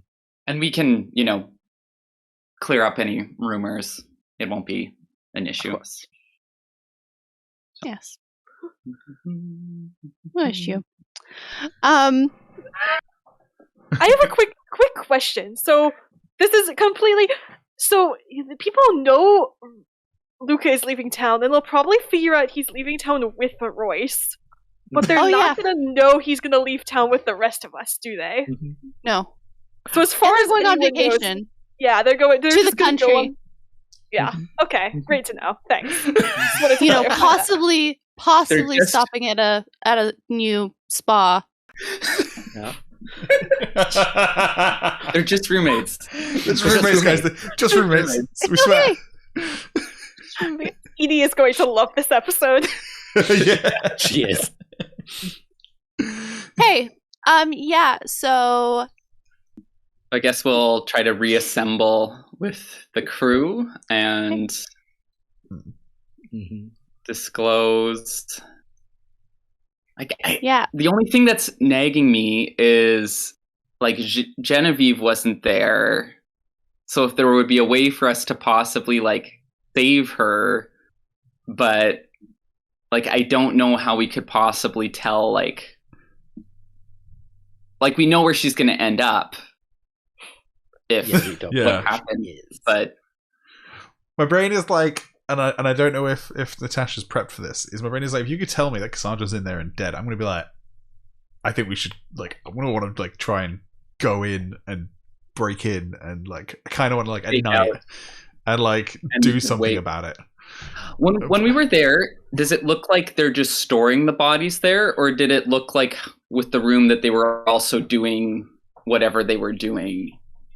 No, it looks like they're just storing the bodies there. I mean, that's just the morgue, right? That's just the... They're obviously doing whatever they're doing elsewhere. Okay, well, wait. Rafe stayed downstairs when we came up, right? Mm-hmm. Yeah. And we know there's potentially a time bubble, but not how far it extends. Can we loop back and try to go to Rafe's office? Yeah. Okay, I'll allow it. Yeah. Also, what was Rafe's major in school? Oh, he was in the medical field. Okay. Yeah. That's why he's on the board. On the board at like 24. In this, I mean, he's also a Hasting and like, you know, major family, major player, like, you know. Yeah. Major money. Represent. It's like, oh, you have a degree, so you are a good representative of the family on this. Exactly. We need someone on the board, you know. Yeah. Yeah. Yeah. It's like you sometimes have a degree boards, in this like, area. Oh, you like cars, so or like whatever. Yeah, exactly. So yeah, so you. And I'm assuming Rafe's office is like in an area that has like windows, so we could like, you know, kind of tell if time was being weird in his office. Or is his office also low down? B34. No. So his office. So yeah, so there's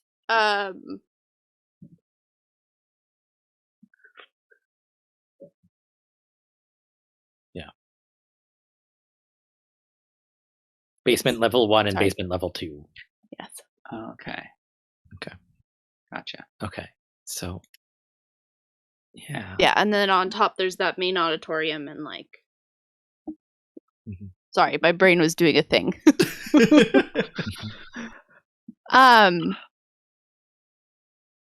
Yes, and the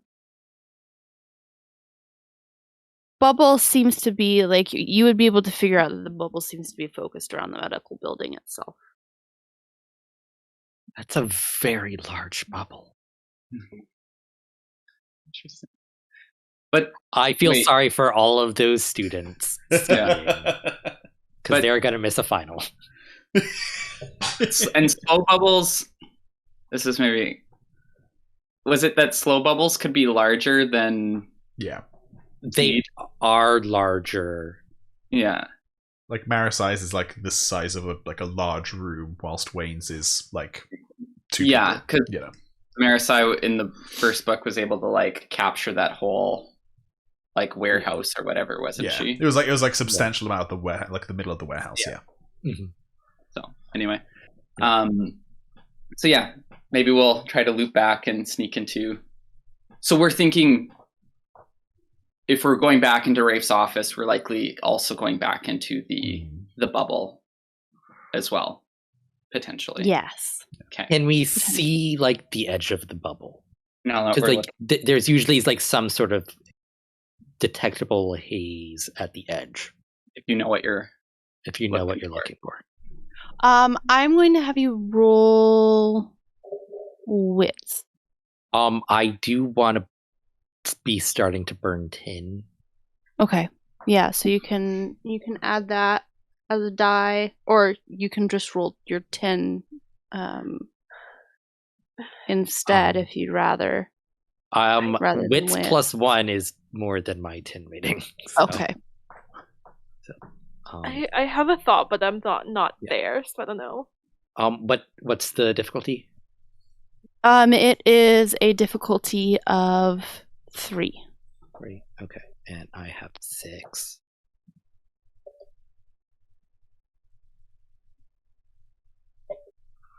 Two nudges, but I have a 0. So unfortunate. Yeah, so you aren't exactly able to tell where the bubble starts and ends. Mm-hmm. But you do know that it's somewhere in the medical building or around the medical building, or you know that you were inside of it. Okay. Yeah. I have an idea, but Say it. can you track down Steffi and to like thank her and find out if she was late to her next appointment? Because she spent time down there too. Oh, like if when it started. Yeah, or like to see when it started, or like if she knew and like accounted for that when she was like left in her timing. Oh. Maybe after. I think I want to go to check the office first, quick. Well, Rafe is hypothetically still downstairs, but that's good thought. Mm-hmm. So yeah, can we find office B4? Was that it? B34. B34. Yes. So you find the office with rather little annoyance, and it's locked. Of course it is. Really wish Hallie was here. Mm-hmm.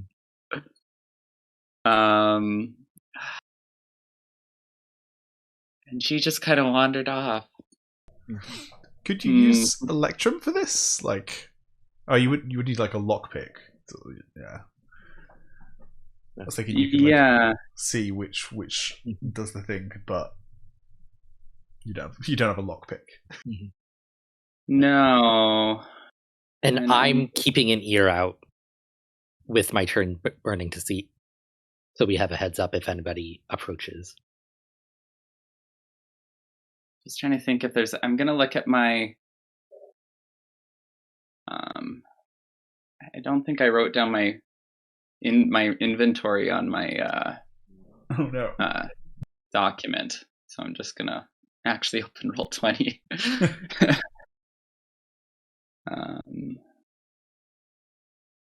Check my character sheet. Okay, so I have. You can tell me if this wouldn't include this. I have one of Luka's props is survival gear, backpack, compass, maps, and appropriate clothing. That wouldn't include any like lock picking type stuff, I'm guessing. No. No. Okay. For all those locks you need to pick out in the wilderness to survive. Yeah, no, for sure. I wouldn't have lockpicks in my camping gear, so Yeah. No, that's fair. It's a good point, though. I'm going to add lockpicks to my camping gear after this. It's a good idea. Yeah. Just in case this situation happens. Jewelry. I also love the implication that Luka is carrying around his camping gear. The fashionista is also got a rucksack on him. Yeah. Yeah, I don't think I have anything to pick the lock with, so there's no windows. How do we get into the office? And this is where we wish Dervish was here. Yeah. Yeah. Or Hallie. I'm sure Marelyn probably could get it if she really wanted to. I guess I could try. So I do have formal clothing and jewelry. So I'm assuming I probably have like an ascot pin or some piece of jewelry that is reasonably, yes. So we can give it an attempt. Yes, you can certainly try. Yeah. I feel like for you two who have probably never done this before, using a ascot pin and not a real lockpick, this is it's gonna be a -1. Yeah. Well, what's your physique, Royce? Because this would be a girl too. My physique is 2. I have an idea. Okay, you have an idea. I'm currently burning tin, which enhances all of the senses. Would I be able to detect the minute, pressure variation? Doors? Oh no! No. Echolocation and just go through the door. I was going to say, detect the minute pressure variation as I'm putting the ascot pin into the lock. Yes, you're still at a -1. Okay, that gets me but to I'll allow 3. for that. Yeah. It's better that. Yeah. Yeah, because if I had -1, I would have 1 dice. So yes, and it's going to be a 2 here. This is a 2 difficulty. Probably objectively the 2 worst people to try this. Oh, absolutely. really objectively. But okay. Marelyn doesn't have high physique, but at least she has a criminal trait. Yeah. I want to make an argument for this to be an electrum roll. Because no. I'm rolling. No. I'm rolling this. Oh, okay. Okay. That's a 3. Oh, okay. I win. I don't have to spend Excellent. 6 nudges to automatically succeed. Excellent. Which I have. Excellent. I got 3s. Excellent. Okay, yeah. So, by some stroke of fate, Royce is fiddling around with this ascot pin in the lock, and listening very intently for the wispy clicks of each mechanism to fall into place, and it does, and it clicks, and the door just swings open. Incredible. Luka's just so impressed. Royce is drawing on his cool and collected trait to not freak out in that that actually worked. I did not expect that to work.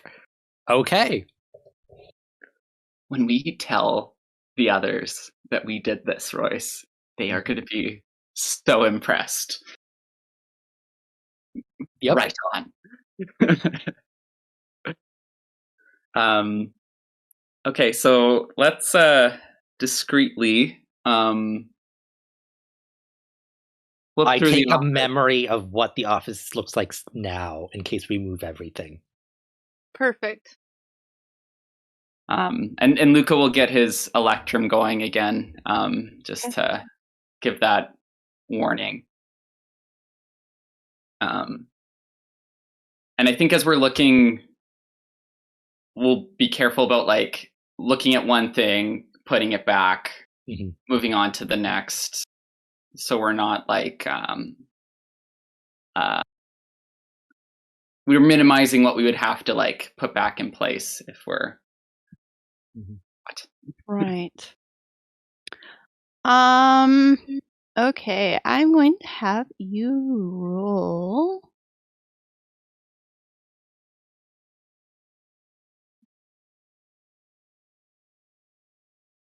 Spirits of 3. Can I add a dice because I know Royce and kind of like You mean you know Rafe? Raf? Rafe. Oh my god. I don't know how I help you here. Yeah. Because I know Freudian slip much. Yeah. Because I know Raf. Because so I might kind of know where he, like how he likes organizing how he things. thinks. Yeah. Okay. And sorry, you said difficulty 3? Mm-hmm. And spirits. Okay.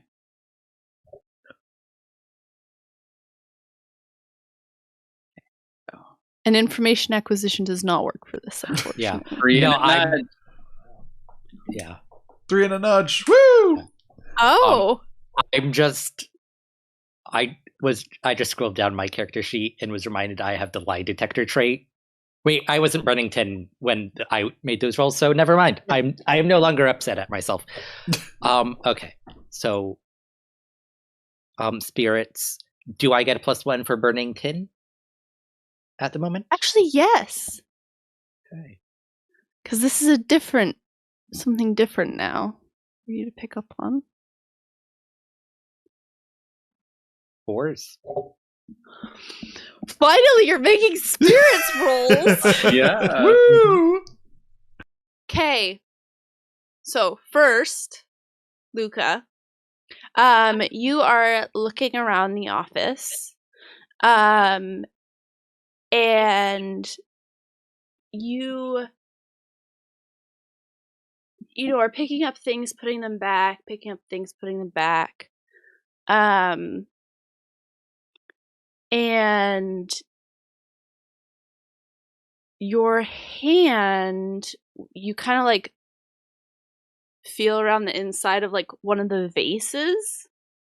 Okay. And like, it like has some like a little floral arrangement, right? And it's like it's got some like moss at the bottom of it, and tucked inside, like down in the dirt of the vase, is a key.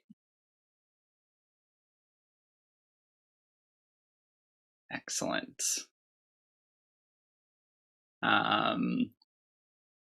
Anything indicating like what the key is for? Like, does it have a label or a tag? Inscribed in it is B35.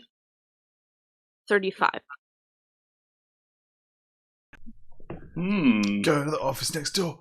Go to the office next door. Very interesting. Okay. I'll pocket. Oh, go ahead.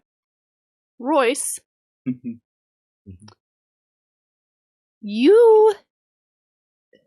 hallway outside is quiet. Oh gosh. And for the most part, that seems, normal. It's finals week. Most people are off, doing things, studying, whatever.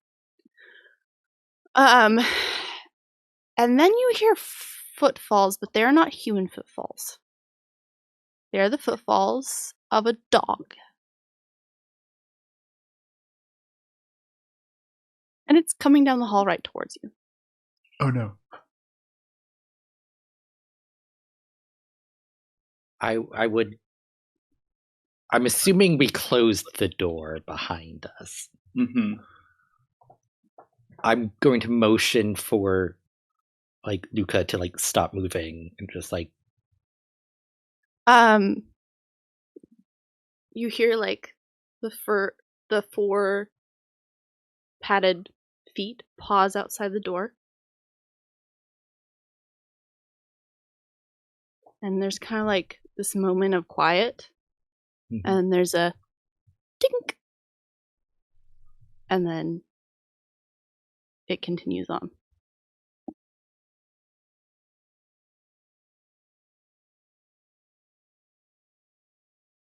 I wait for it to get very far away because that was hinky. I have suspicions. Royce would not share those suspicions. Mhm.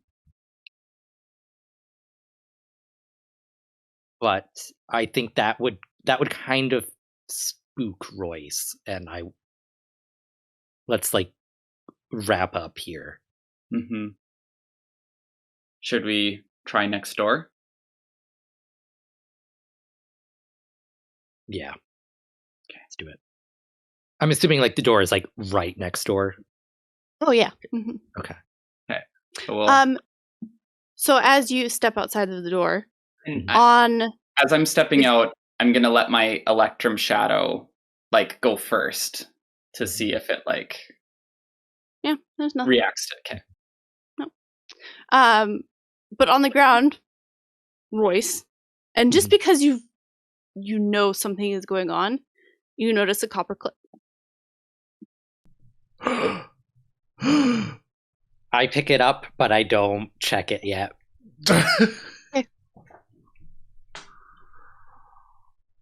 What? What? And if possible, like I want to do that without Luka noticing.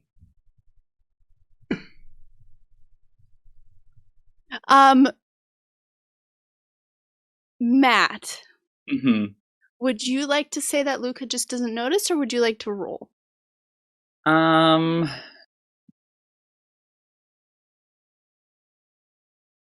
I'd say Luka is looking like he's very focused on the mission and has kind of like adrenaline, and he's also like kind of looking forward, like he took the lead with his like Electrum Shadow. So he's probably not like super paying attention to what Royce is doing. Okay, perfect. Yeah. So you pick it up and pocket it, Mm-hmm. and then you go next door, and the door next door is locked, of course, obviously. And when you pop it open, it is a janitor's closet. It's a janitor's closet. Wait. Looking at like the spacing of doors in this hallway, does it look like this room should be taking up as much space as it does? Or like, does it look like it should be taking up more and it's actually much smaller than it should? Roll me a wits of 2. Yeah. Okay. And also being like, we were just in Royce's office, is like the wall of the janitor's closet right up against where we know the edge of Rafe's. Oh my gosh, this is... You did it again. I was going to let it slide. Yeah. Rafe's. 4s and a nudge. Nice. Okay. So it seems the janitor's closet, spacing wise, seems correct, but like depth wise does not. So it's shallower than it should be. We start like, do you share this, Royce? I would. Yeah. And I still don't hear anyone getting anywhere close to us. Okay. Do we want to do this now, or do we want to come back after hours? Maybe we should come get the others. Yeah. Royce, is your tin still burning? It is. It one charge lasts an hour. So okay. Roll me that the that okay. allomancy, the tin. What difficulty? 3. 3.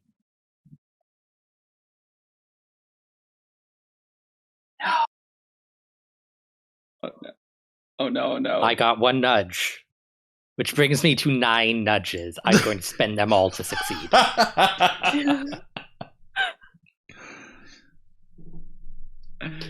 Brilliant move on your part. Yes. Yeah.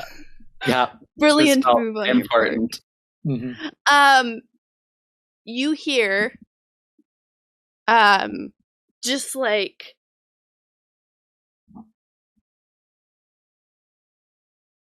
Very quiet. like the From like cold behind the little wall. scratching from behind the wall. Okay. There's something back there. Someone. Let's. Yeah, let's. Luka's gonna start looking for like cracks or a door or a lever or like. Hey, I am going to need wits or spirits. I'm okay with either. And it is going to be a roll of 2. We can both make this, or just Luka? You can both make it, yeah. Okay. So Luka's drive is to emulate his hero, the former crew leader, and this is like him having a like big boy thief moment.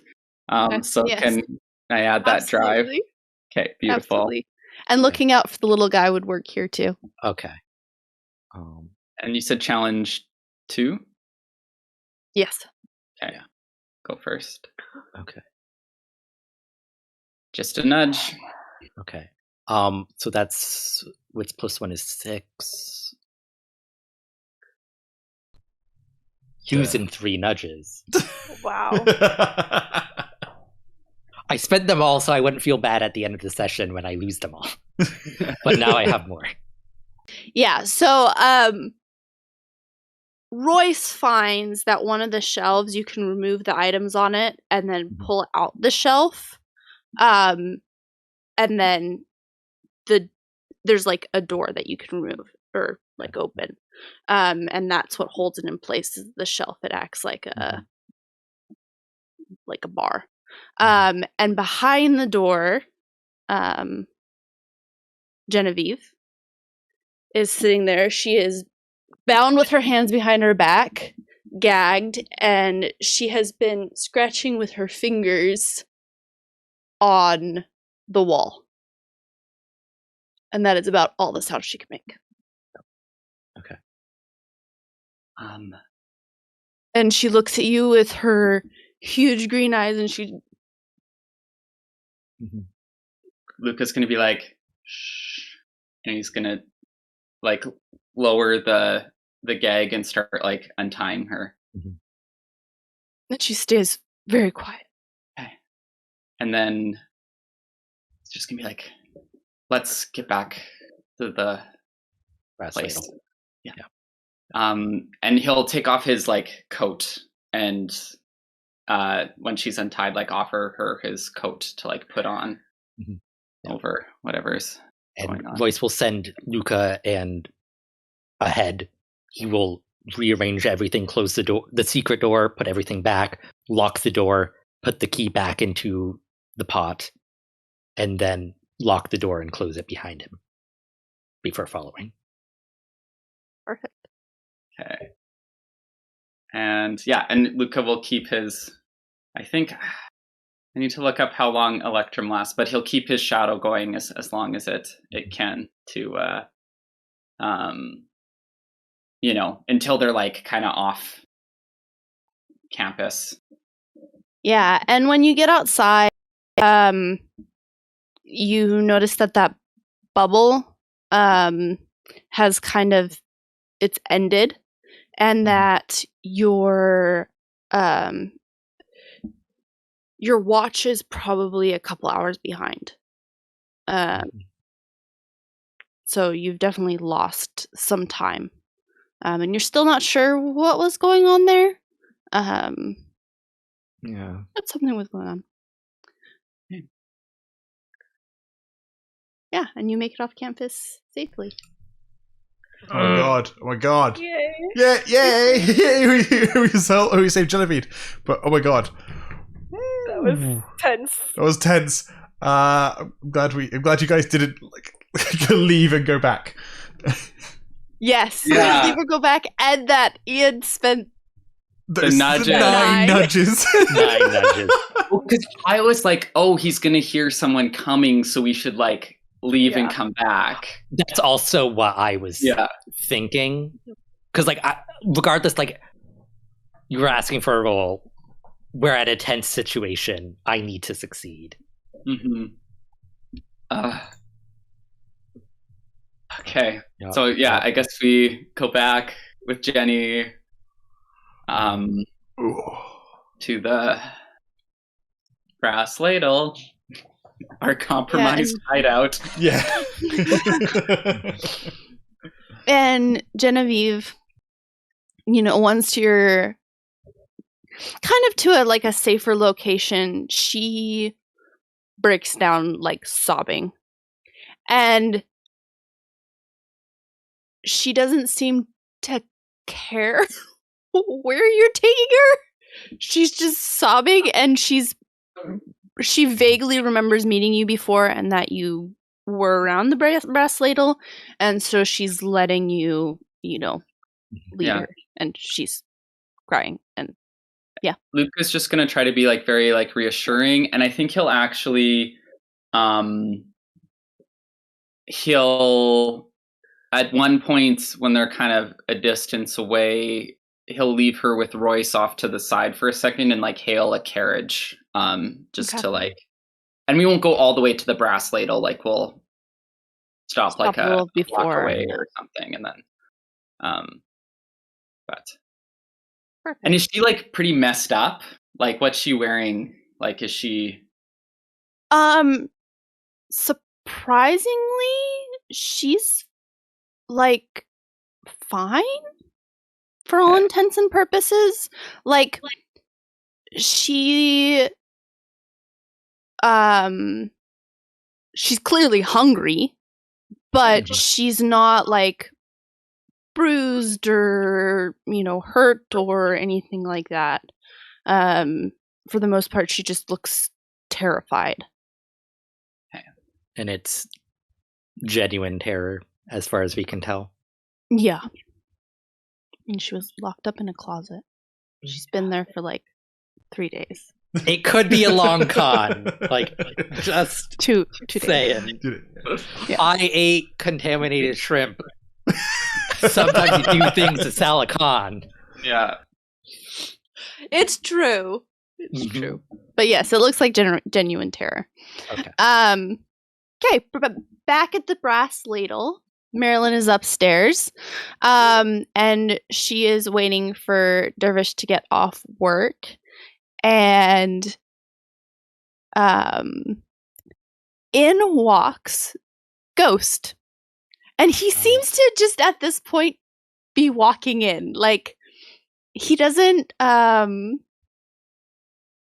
doesn't skulk in like he normally does, or make, kind of scooting in. He's I belong here now. This is, I'm part of the crew kind of deal. And he comes in and he, pulls up a chair and he sits next to Marelyn and says, "Hey, boss." Hey, Ghost. We need to have a conversation about our little trip coming up. Oh, yeah. What should I pack? Okay. So, that's very important. You need to pack light, but make sure you talk to a chef about what to bring. Marelyn has no idea what to bring to the rough, so she's kind of but more importantly, if you're gonna be on part of this crew, you need to promise me that when we're out in the field, you're going to listen to what I say, okay? I'm the crew leader. And so I need you... I need you to make sure that you are able to follow directions, and if I say something, even if it doesn't seem right to you, like if we're in danger and I tell you to do something, you need to make sure to do it. Okay, boss. Okay. Does he seem like he is just genuinely planning on doing that, or is he just saying that to get me off his back? Oh no, he seems like he's genuinely so stoked to be there, and he seems like he is genuinely going to take orders. Like, so long as, like, I mean, he's 12, right? He means that he has the same intent as any other 12-year-old to be obedient, right? Like, okay. He's saying that now. Does that necessarily mean at the time he's going to? We don't know. But yes, he is being fully honest in this moment. Okay.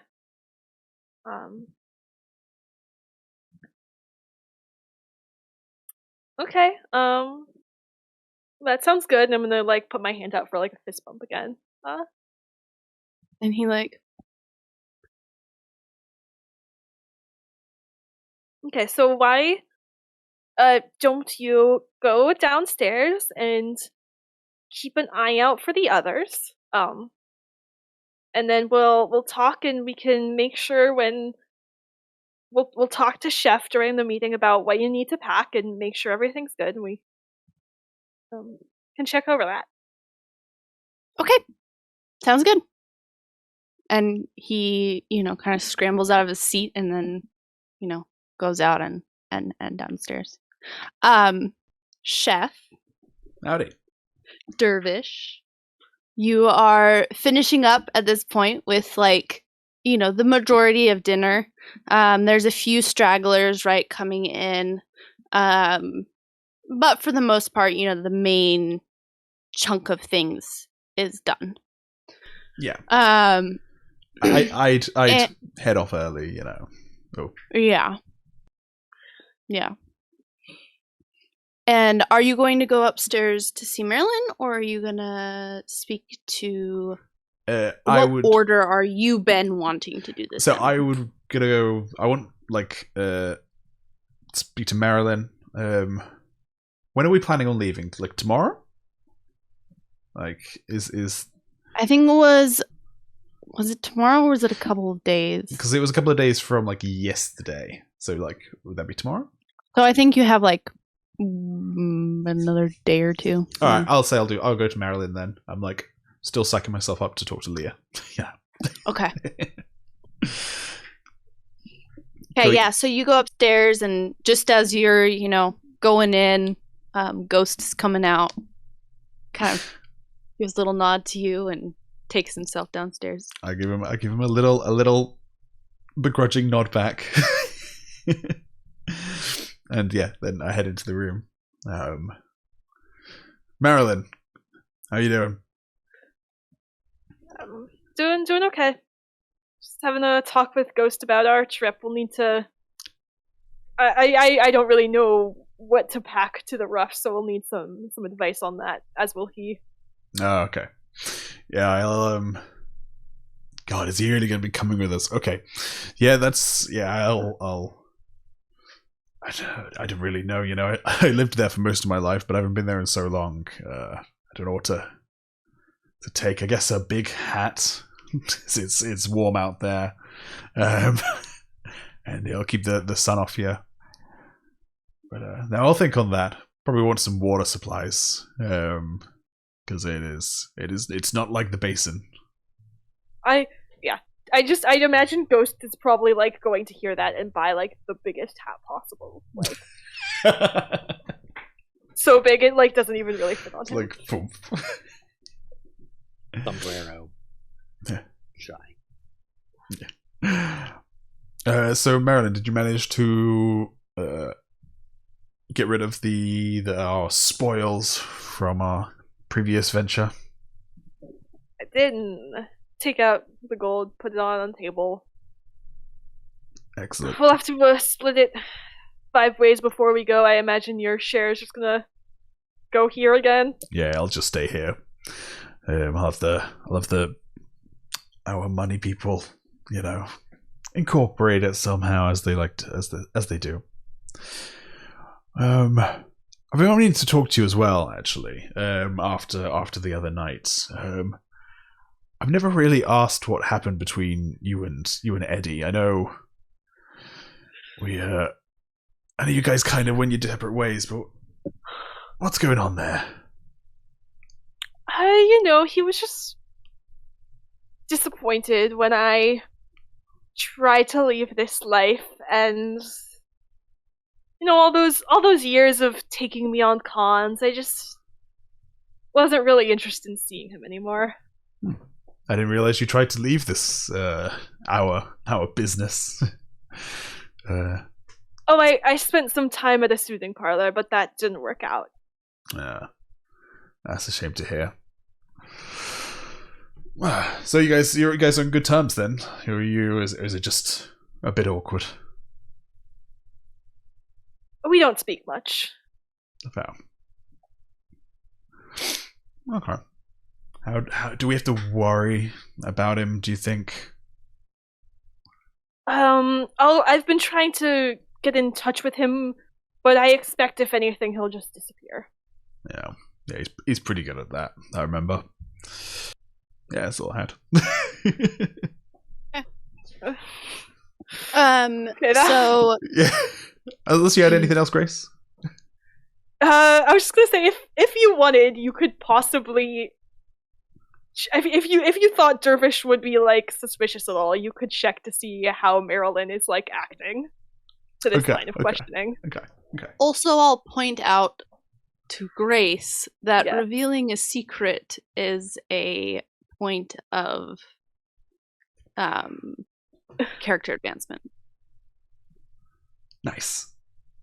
But this is So I'll just gently I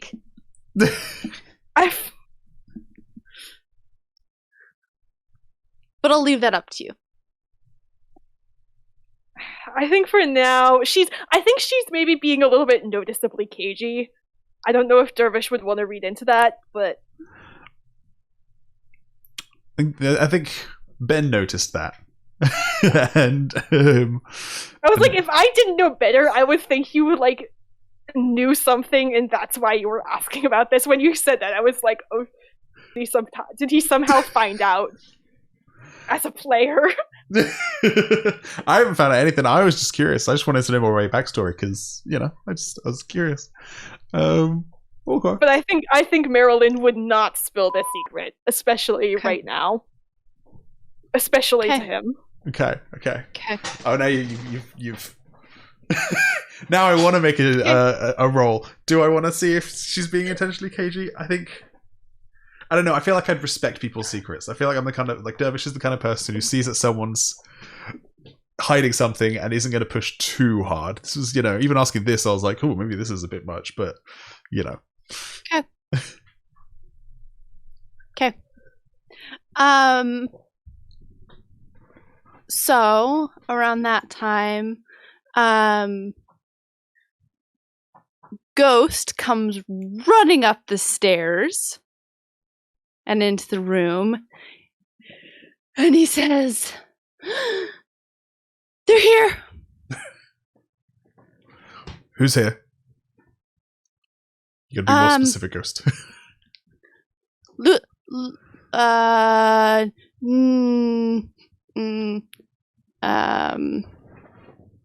New kid and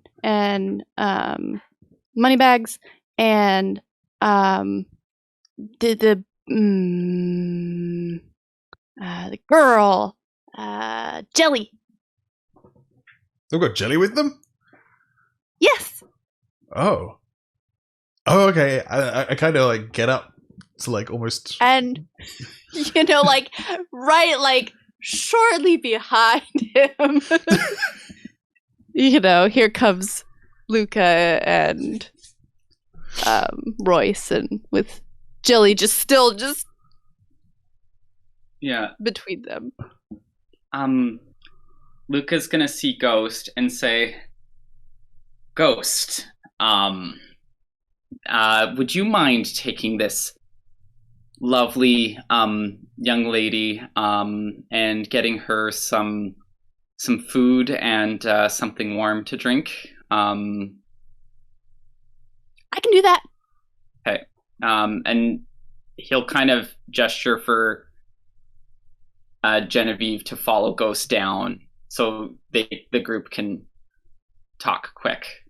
Yeah, and Ghost like takes her hand and like does this very like sweet little patting thing, and kind of leads her back to go get some food. So you found Jelly? Yes.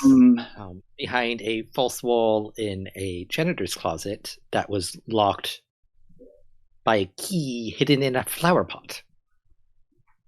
Also, there were bodies with holes, and one of them was, I forget her name, but Cassandra. Royce. Cassandra. And it was so cool. Royce picked a lock with this pin. It was like real thief stuff. And now this is obviously very serious, but it was very cool as well, but very stressful. Something crazy is going on here. So you said there was a key. Who locked her up?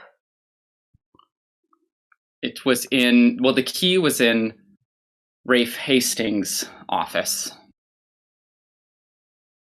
Rafe, the man who broke your heart, Rafe. And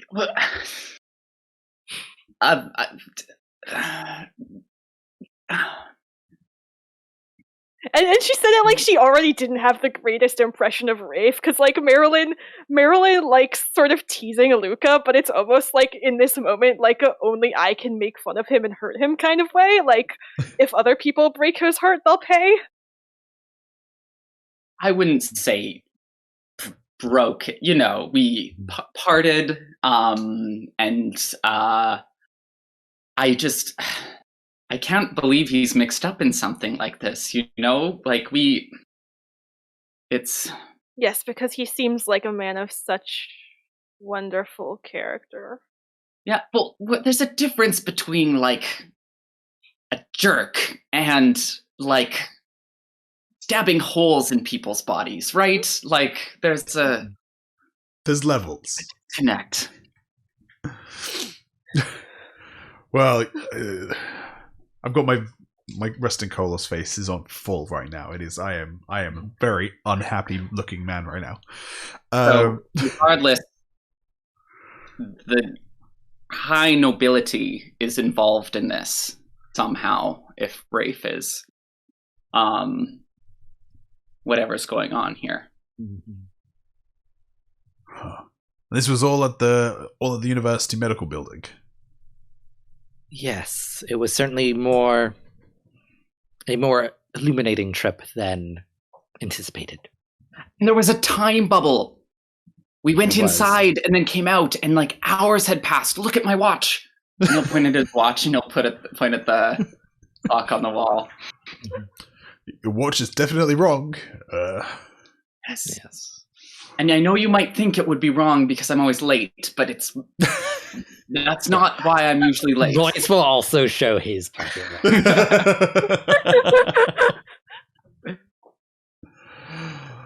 watch. So yeah, well, so what do we? Okay, so you said you found bodies, including Cassandra's.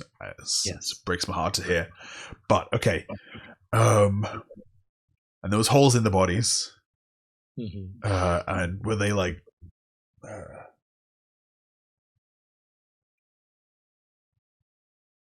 holes all the way through, or holes as if something had been removed? Ben says, knowing that they don't have the answer.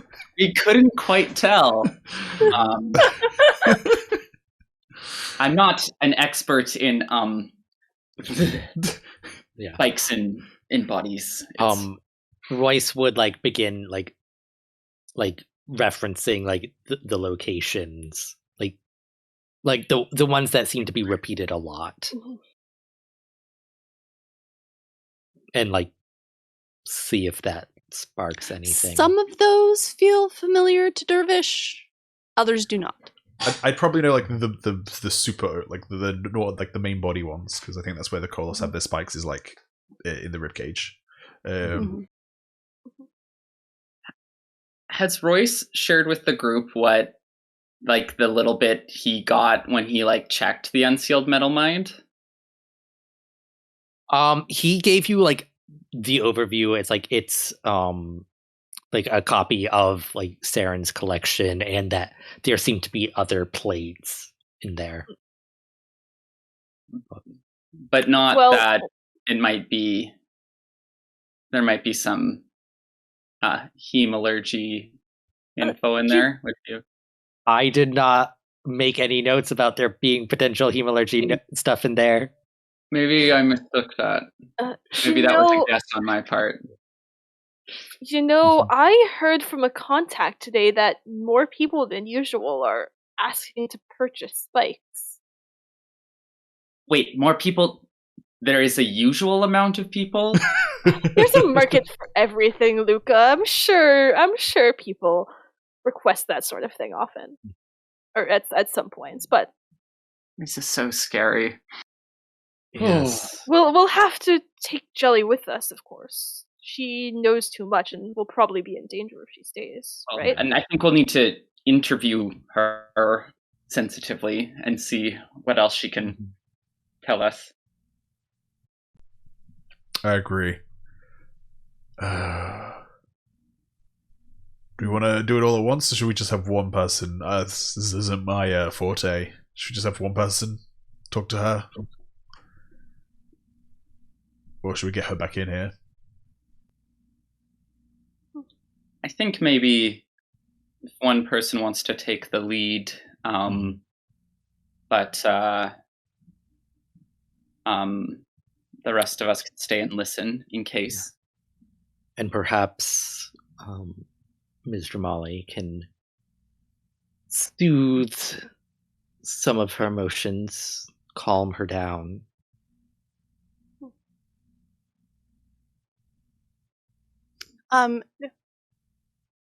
As you are speaking about this, you hear Ghost say, "Oh, no, you can't go up there. Wait." And coming through the doorway, Edgar Dramali, kind of flourishes a cape back, and comes in and says, "Oh, and am I interrupting?" Eddie, great to see you. You always are. What the rust are you doing here? I might no longer have a choice about revealing my secret. Okay. I was told that my daughter was looking for me. I just wanted to check and see how you were doing after our last interaction. We'll be leaving town to deal with all of that soon, so... Well, good. Have a great trip. Actually, where is it you're going? I don't remember. They did tell us, didn't he? As I because it's we're going to the duel. There's a homestead, quite a few weeks' travel into the roughs. We'll be heading there. His eyes are kind of sparkling because it's clear that he knows where you're heading, given the fact that he was there when it was stated where you were going. Yeah, and I think Marelyn kind of, she sought him out, but I think like the conversation with Dervish earlier combined with like now being in front of everyone, she sought him out, but she doesn't really know what to say now that he's actually here. He says, So, right, well, I think I'll come with you. I'm surprised you don't want to just disappear and leave us to our fates. Well, sure, but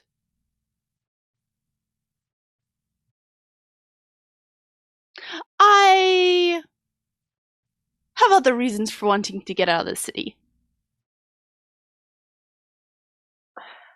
Shouldn't be surprised. I'm curious as to your reasons for leaving. It was my understanding at some point you were going to go back. You were going to go back for that plate. I have my reason for leaving, but I'd figured you'd want to stick around to get that. I haven't heard that it had been found, so I assume it's still stuck in that roof.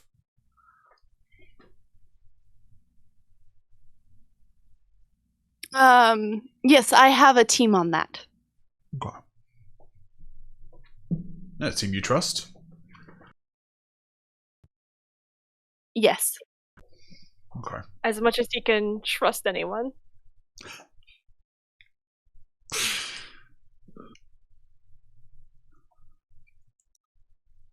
Okay. Trust them with the plate, not with my life. Oh, you trust us with your life? No, but that's why I'm coming with you. That's fair enough. I get that now. Yeah, I guess you definitely have a reason for wanting to make sure I make it to that duel. I just gotta turn to the rest of them and go, well, looks like we've got another person joining us for our trip to the Roughs. Luka, Royce, do you guys know Eddie? You have any? I recognize you, sir, from an auction, I believe. Oh, yes! You're an Alarial. Well, yes. Fascinating. Is this like a fun little hobby of yours?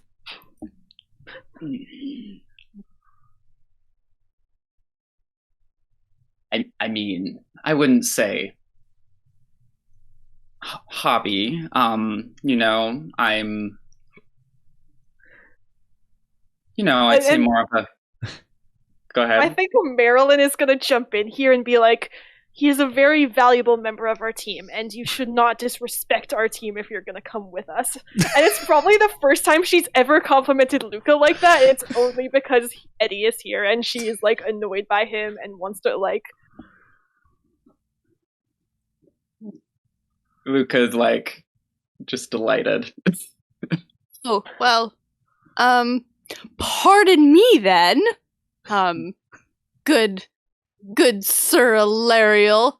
I'll be more respectful of your highness. And of course, as you know, in the biz, we treat everyone in these circles and their various associations with a high degree of discretion. Of course. Yeah, you could just call... He's the wrong person for discretion, but okay. You can just call him New Kid, and him on the other side of the table, that's Moneybags. Mm-hmm. That's all you need to know. And Edgar kind of looks over at Royce and he says, "Huh. What do you do?" Royce is an accomplished spy, and his ability to pick locks, I would say, is prodigious. Natural, lots of many natural gifts. Royce seething in anger. Marelyn is just facepalming and questioning her last statement about calling him a valued member of the team. And yes. Okay. Well, I have a trip to prepare for. So So do you want to meet us there? Or there? No, I'm traveling with you. go. Alright, does anyone else have any friends they're going to bring along at the last minute? Anyone else got any backstory characters to bring along? Or But this will be like a wonderful bonding experience for us.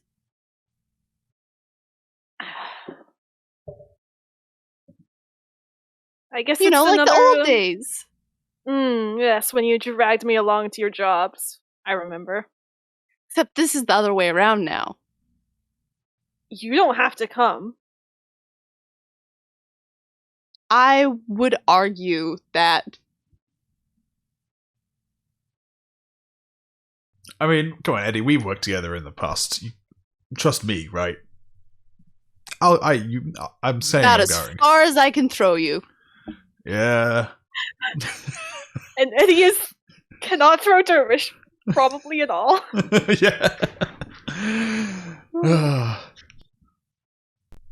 Yeah, that's fair. And the thing is, Eddie's reaction of, like, I need to go along with you to make sure is no different from Marelyn's reaction of, like, I need to drag you there to make sure you don't get me killed. But there's a distinct family resemblance in how they handle these situations.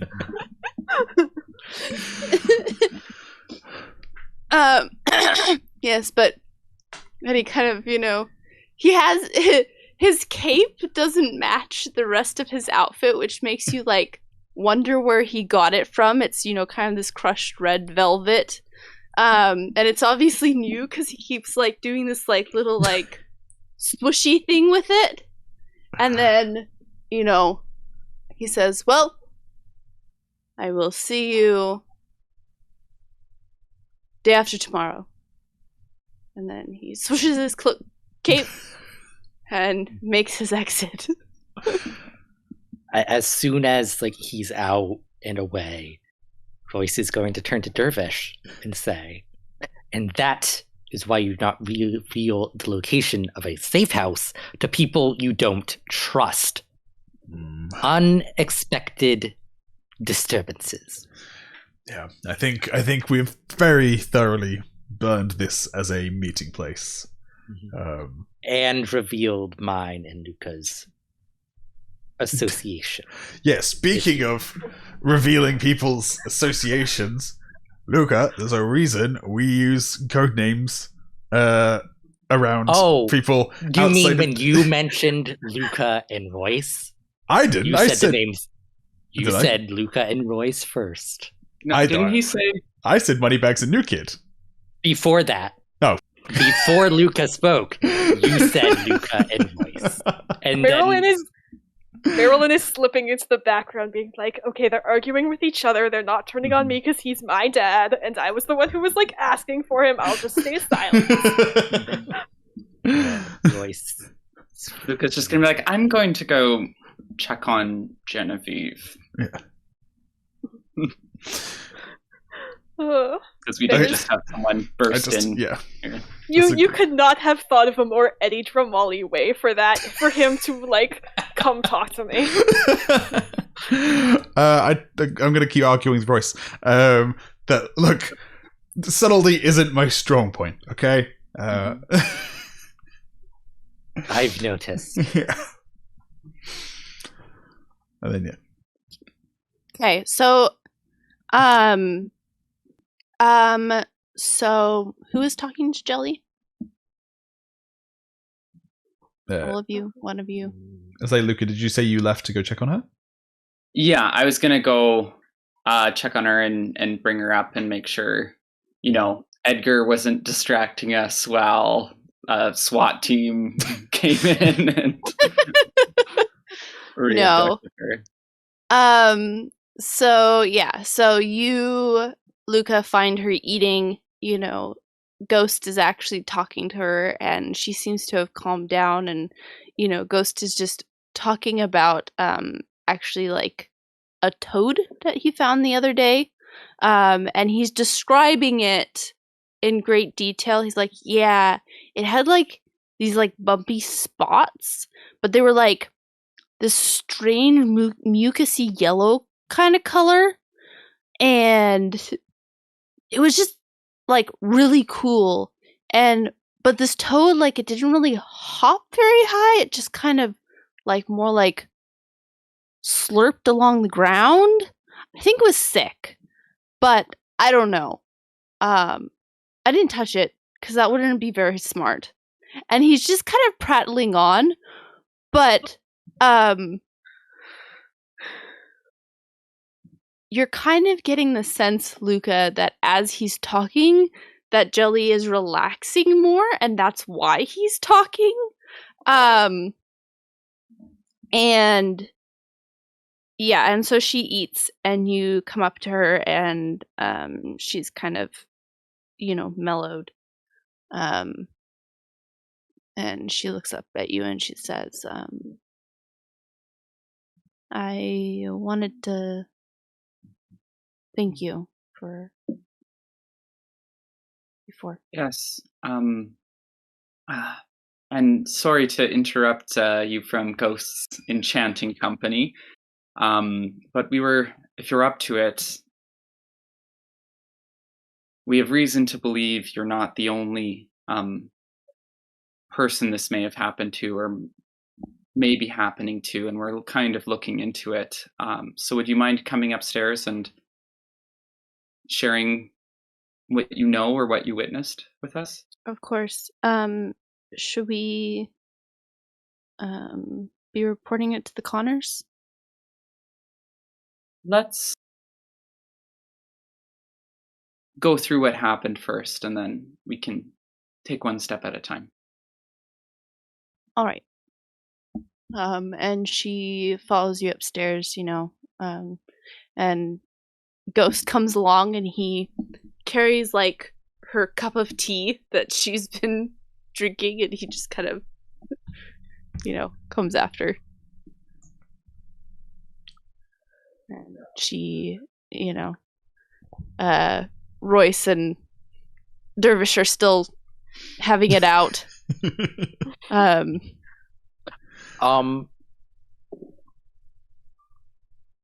If I heard people coming, I would have stopped.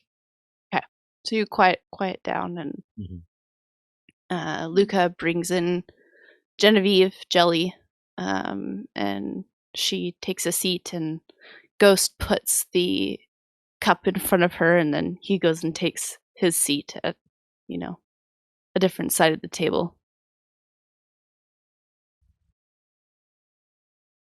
Just like he belongs there now.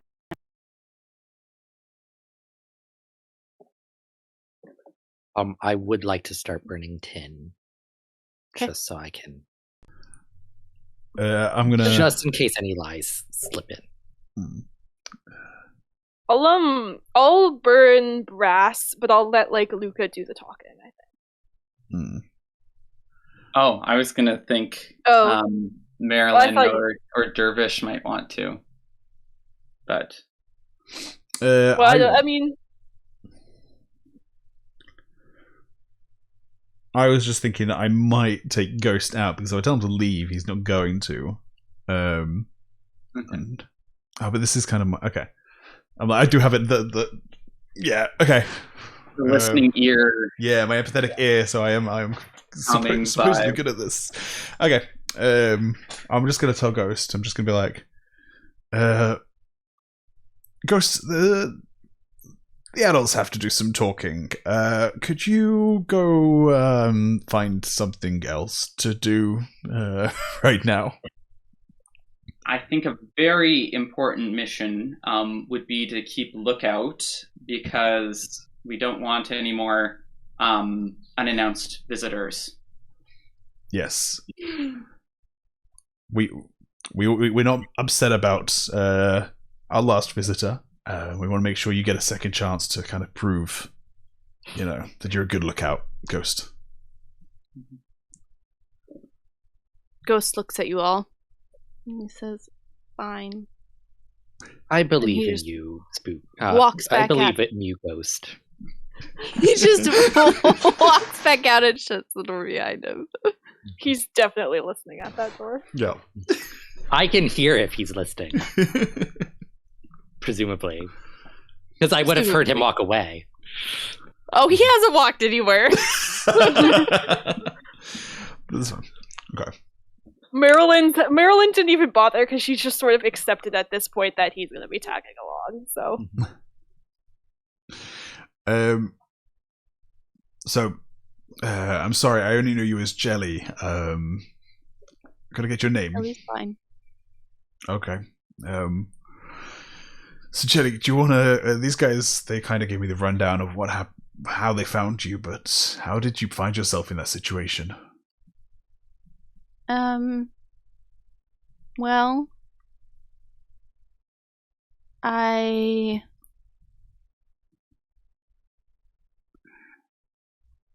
don't really remember, like, a lot of it.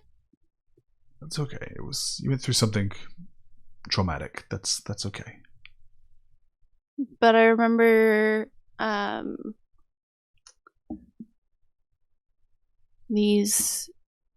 I was out one evening, I don't even know how long ago now.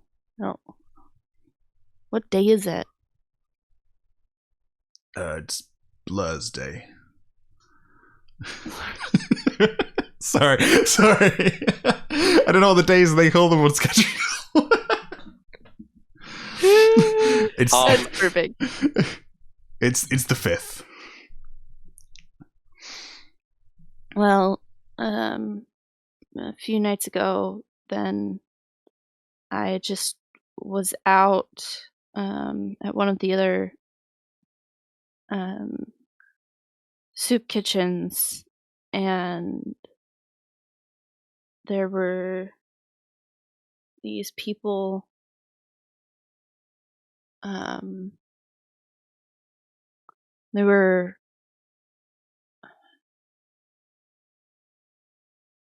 they put on these robes after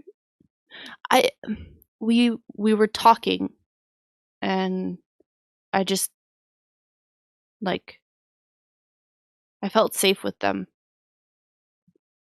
And then they wanted to show me something, and they said they could help me, and so I went with them, and they took me to the university, and then I don't really remember much after that except waking up in that small space. What did you need help with? Well, that doesn't really matter. And she kind of glances at Luka. She says it doesn't really matter. Make a note of that glance. And did these guys, did they say anything that might clue you into what it is that they wanted with you, or? No, they knew. Well, my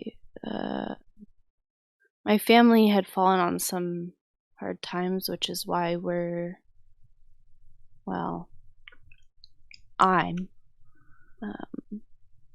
out here, and they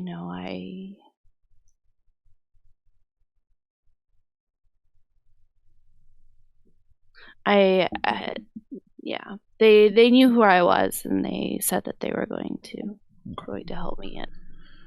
This might seem a bit of a weird question, but are you a Metalborn in any way? Are you a misting or bearing? And she kind of says that it's kind of a personal question. I know, but it could be important as to why these men wanted you.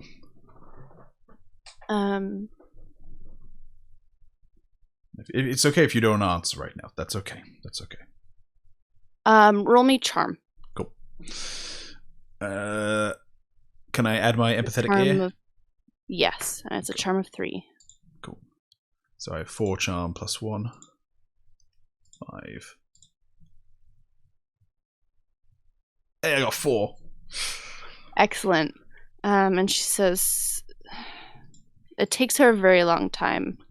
But you get this kind of feeling that she's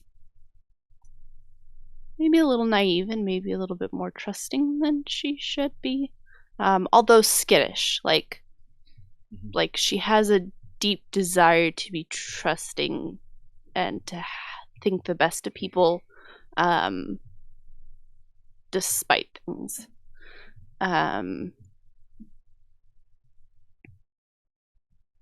And she says,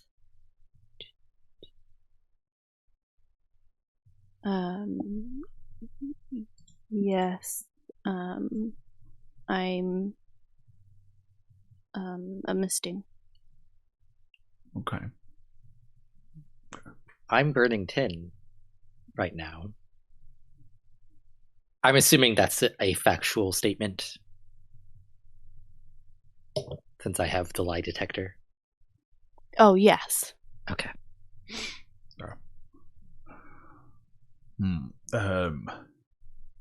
One second. Add a character, which is the one that's the slowing down time medal. That is Spendalo?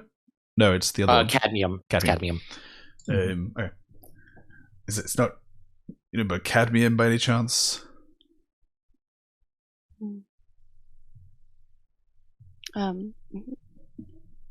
Yes.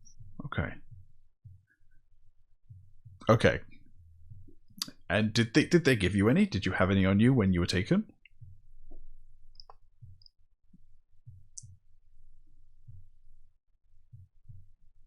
I don't really remember. Okay, that's fine. That's fine. That's okay. Like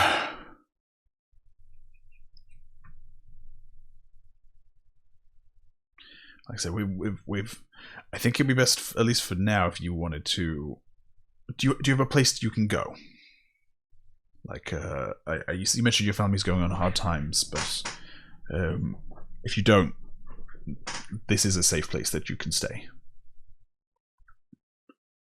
Then I'll need to stay here. Okay, I'll make sure that there's a bed for you. Okay. We might want to get you out of the city for now. We'll be leaving in a few days. Yeah, we should mention that. Yeah. I think that would be good, regardless. A fresh start. Yes. Go. I know you can't remember much. Did they harm you in any way, aside from obviously the harm of trapping you, or give any indication of what they wanted with you?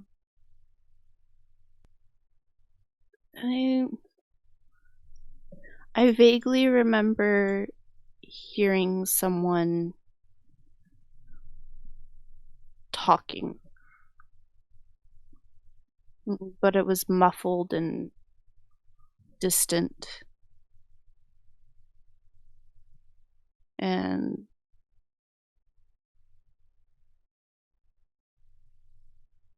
they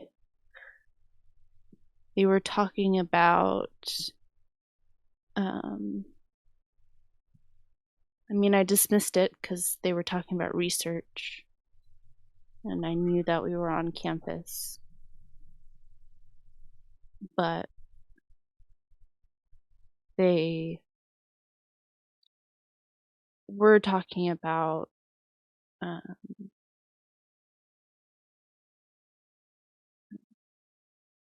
like an exchange.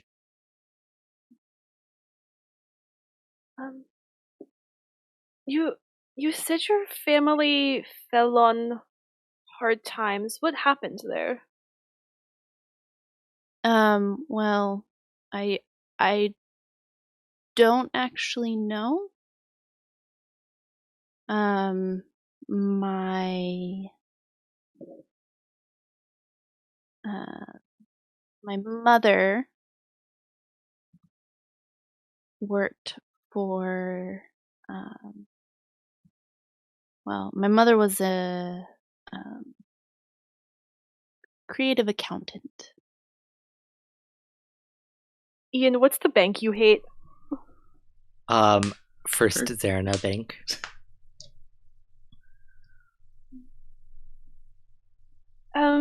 Did she work for First Zarina, or did you have any connections to there? Oh, no. She worked for someone else. But she passed away not too long ago. Sorry to hear that. Yeah, sorry to hear that. And there weren't any other prisoners or people being abducted that you would notice? Were you alone? Not that I had seen or heard. And you describe, or do you know the people who were doing this to you?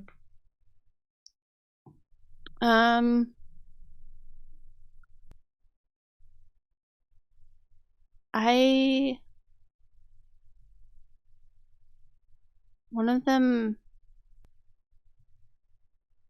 I only vaguely.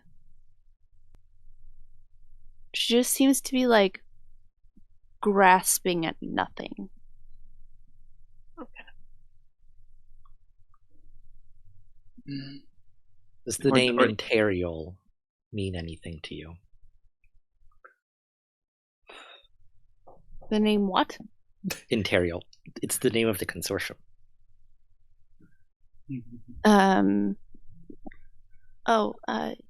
Yes, why?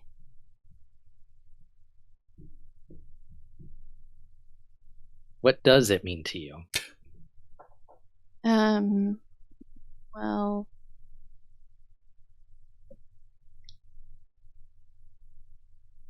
why? It's just a name that's come up in my research relating to some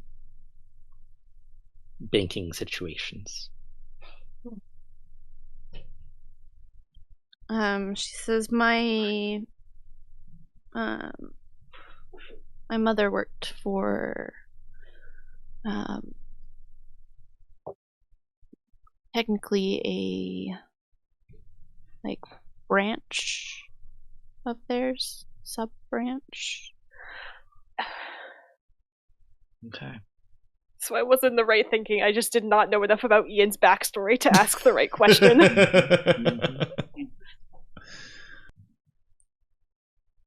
So you don't know the names of the people you initially started talking with? Oh, names.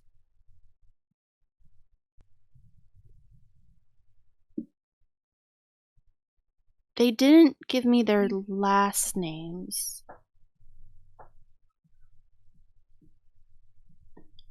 But one was Mira,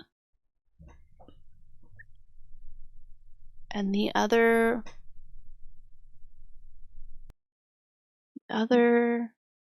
she kind of just trails off.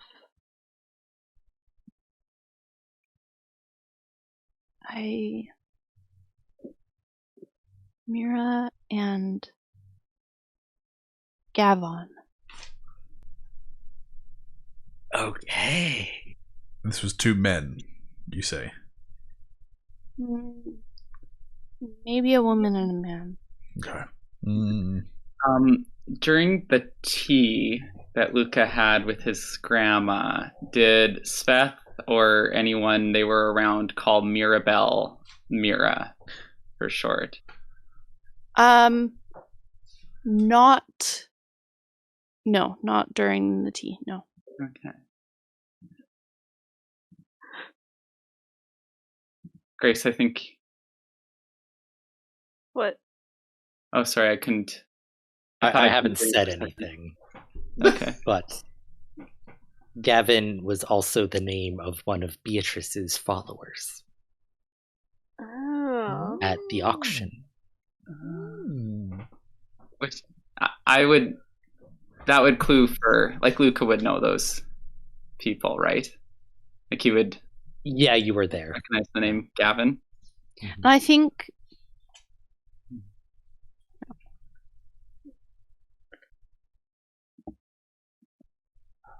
Okay. He glances. Okay, so we got. Okay, interesting. Luka's gonna maybe describe Gavin and Mirabelle and ask, like, does this sound like the right people? Like, Mira was and he'll go through her description and then do the same with Gavin. Gavon, she nods. That seems correct. Mira, she seems less certain. Okay. Says, it's possible. How similar do But I um remember a guy too. Maybe it was. I don't know. It's just so foggy. Mm-hmm. Royce will describe Beatrice? Let's see if that sparks anything. Yeah, that doesn't spark anything. Okay.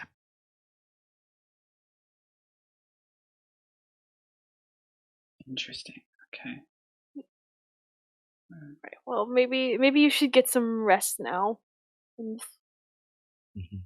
if we have any other questions, we can pick this up later. Okay. Thank you. Again. No, thank you. Like I said, so we're leaving in the day after tomorrow. Yeah, so we'll be leaving the day after tomorrow. So if you want to go with Ghost, Ghost, I call out. And the door opens far too quickly for him to be anywhere except like right there. Yeah.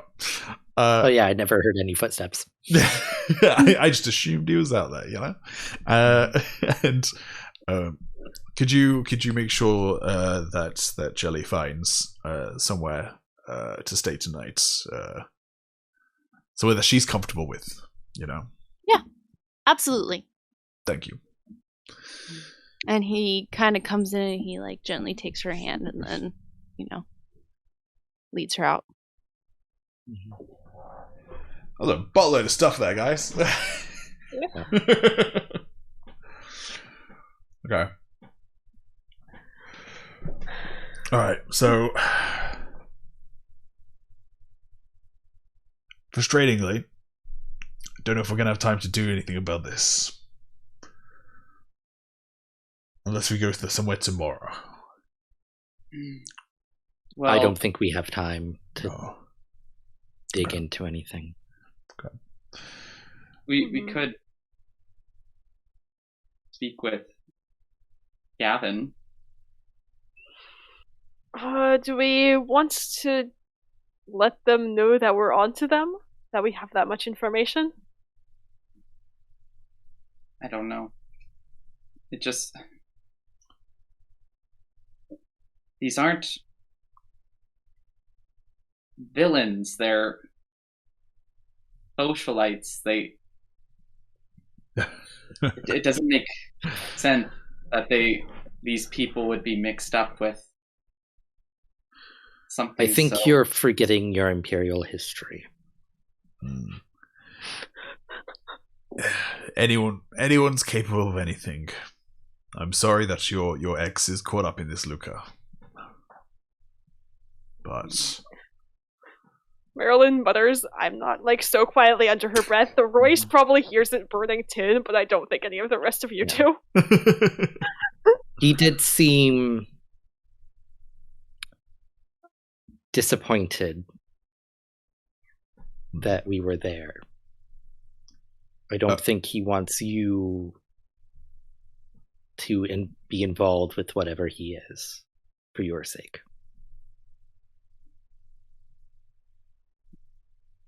Anyway, I think we have I just wish there was something we could do to make sure. I don't know if we could tip off the Connors or something anonymously. I just hate to think there's still people going missing or having something similar happen while we're away. It may be prudent to have somebody we trust relay that tip a few days after we leave town. I think I have something I could do for that. I think I could make that happen. I don't know how much we can rely on them, but I can make sure the information gets to them. Yeah, then at least someone's potentially looking into it, and we can give them the leads of Gavin and Rafe, that they're somehow involved, and that if they look in the morgue at the university, they'll find some missing persons potentially. Although, if the haste, if powerful people are involved, chances are anything the Connors know will tip them off. Yeah. And also, Connors might actually do anything if there's powerful people involved as well. Okay. I say we leave a tip, and then when we come back, we pay these people a little visit. Yes.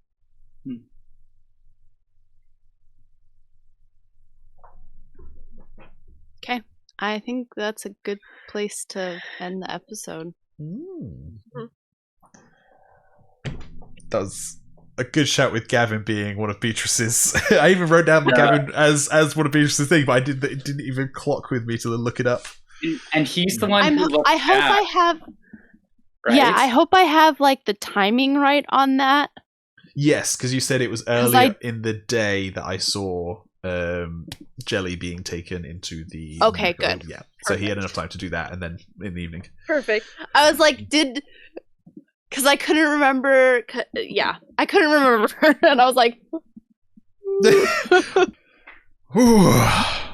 So that was quite the ending. Thank you everyone for watching or listening.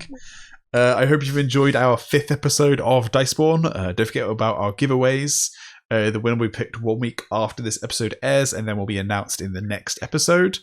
Don't forget you can buy all of your Mistborn Adventure Game goodies at mistborngames.com. If you use the offer code 17MBDICE when you spend $20 or more, then you'll get a free set of the Mistborn dice to use and when you play Mistborn Adventure Game.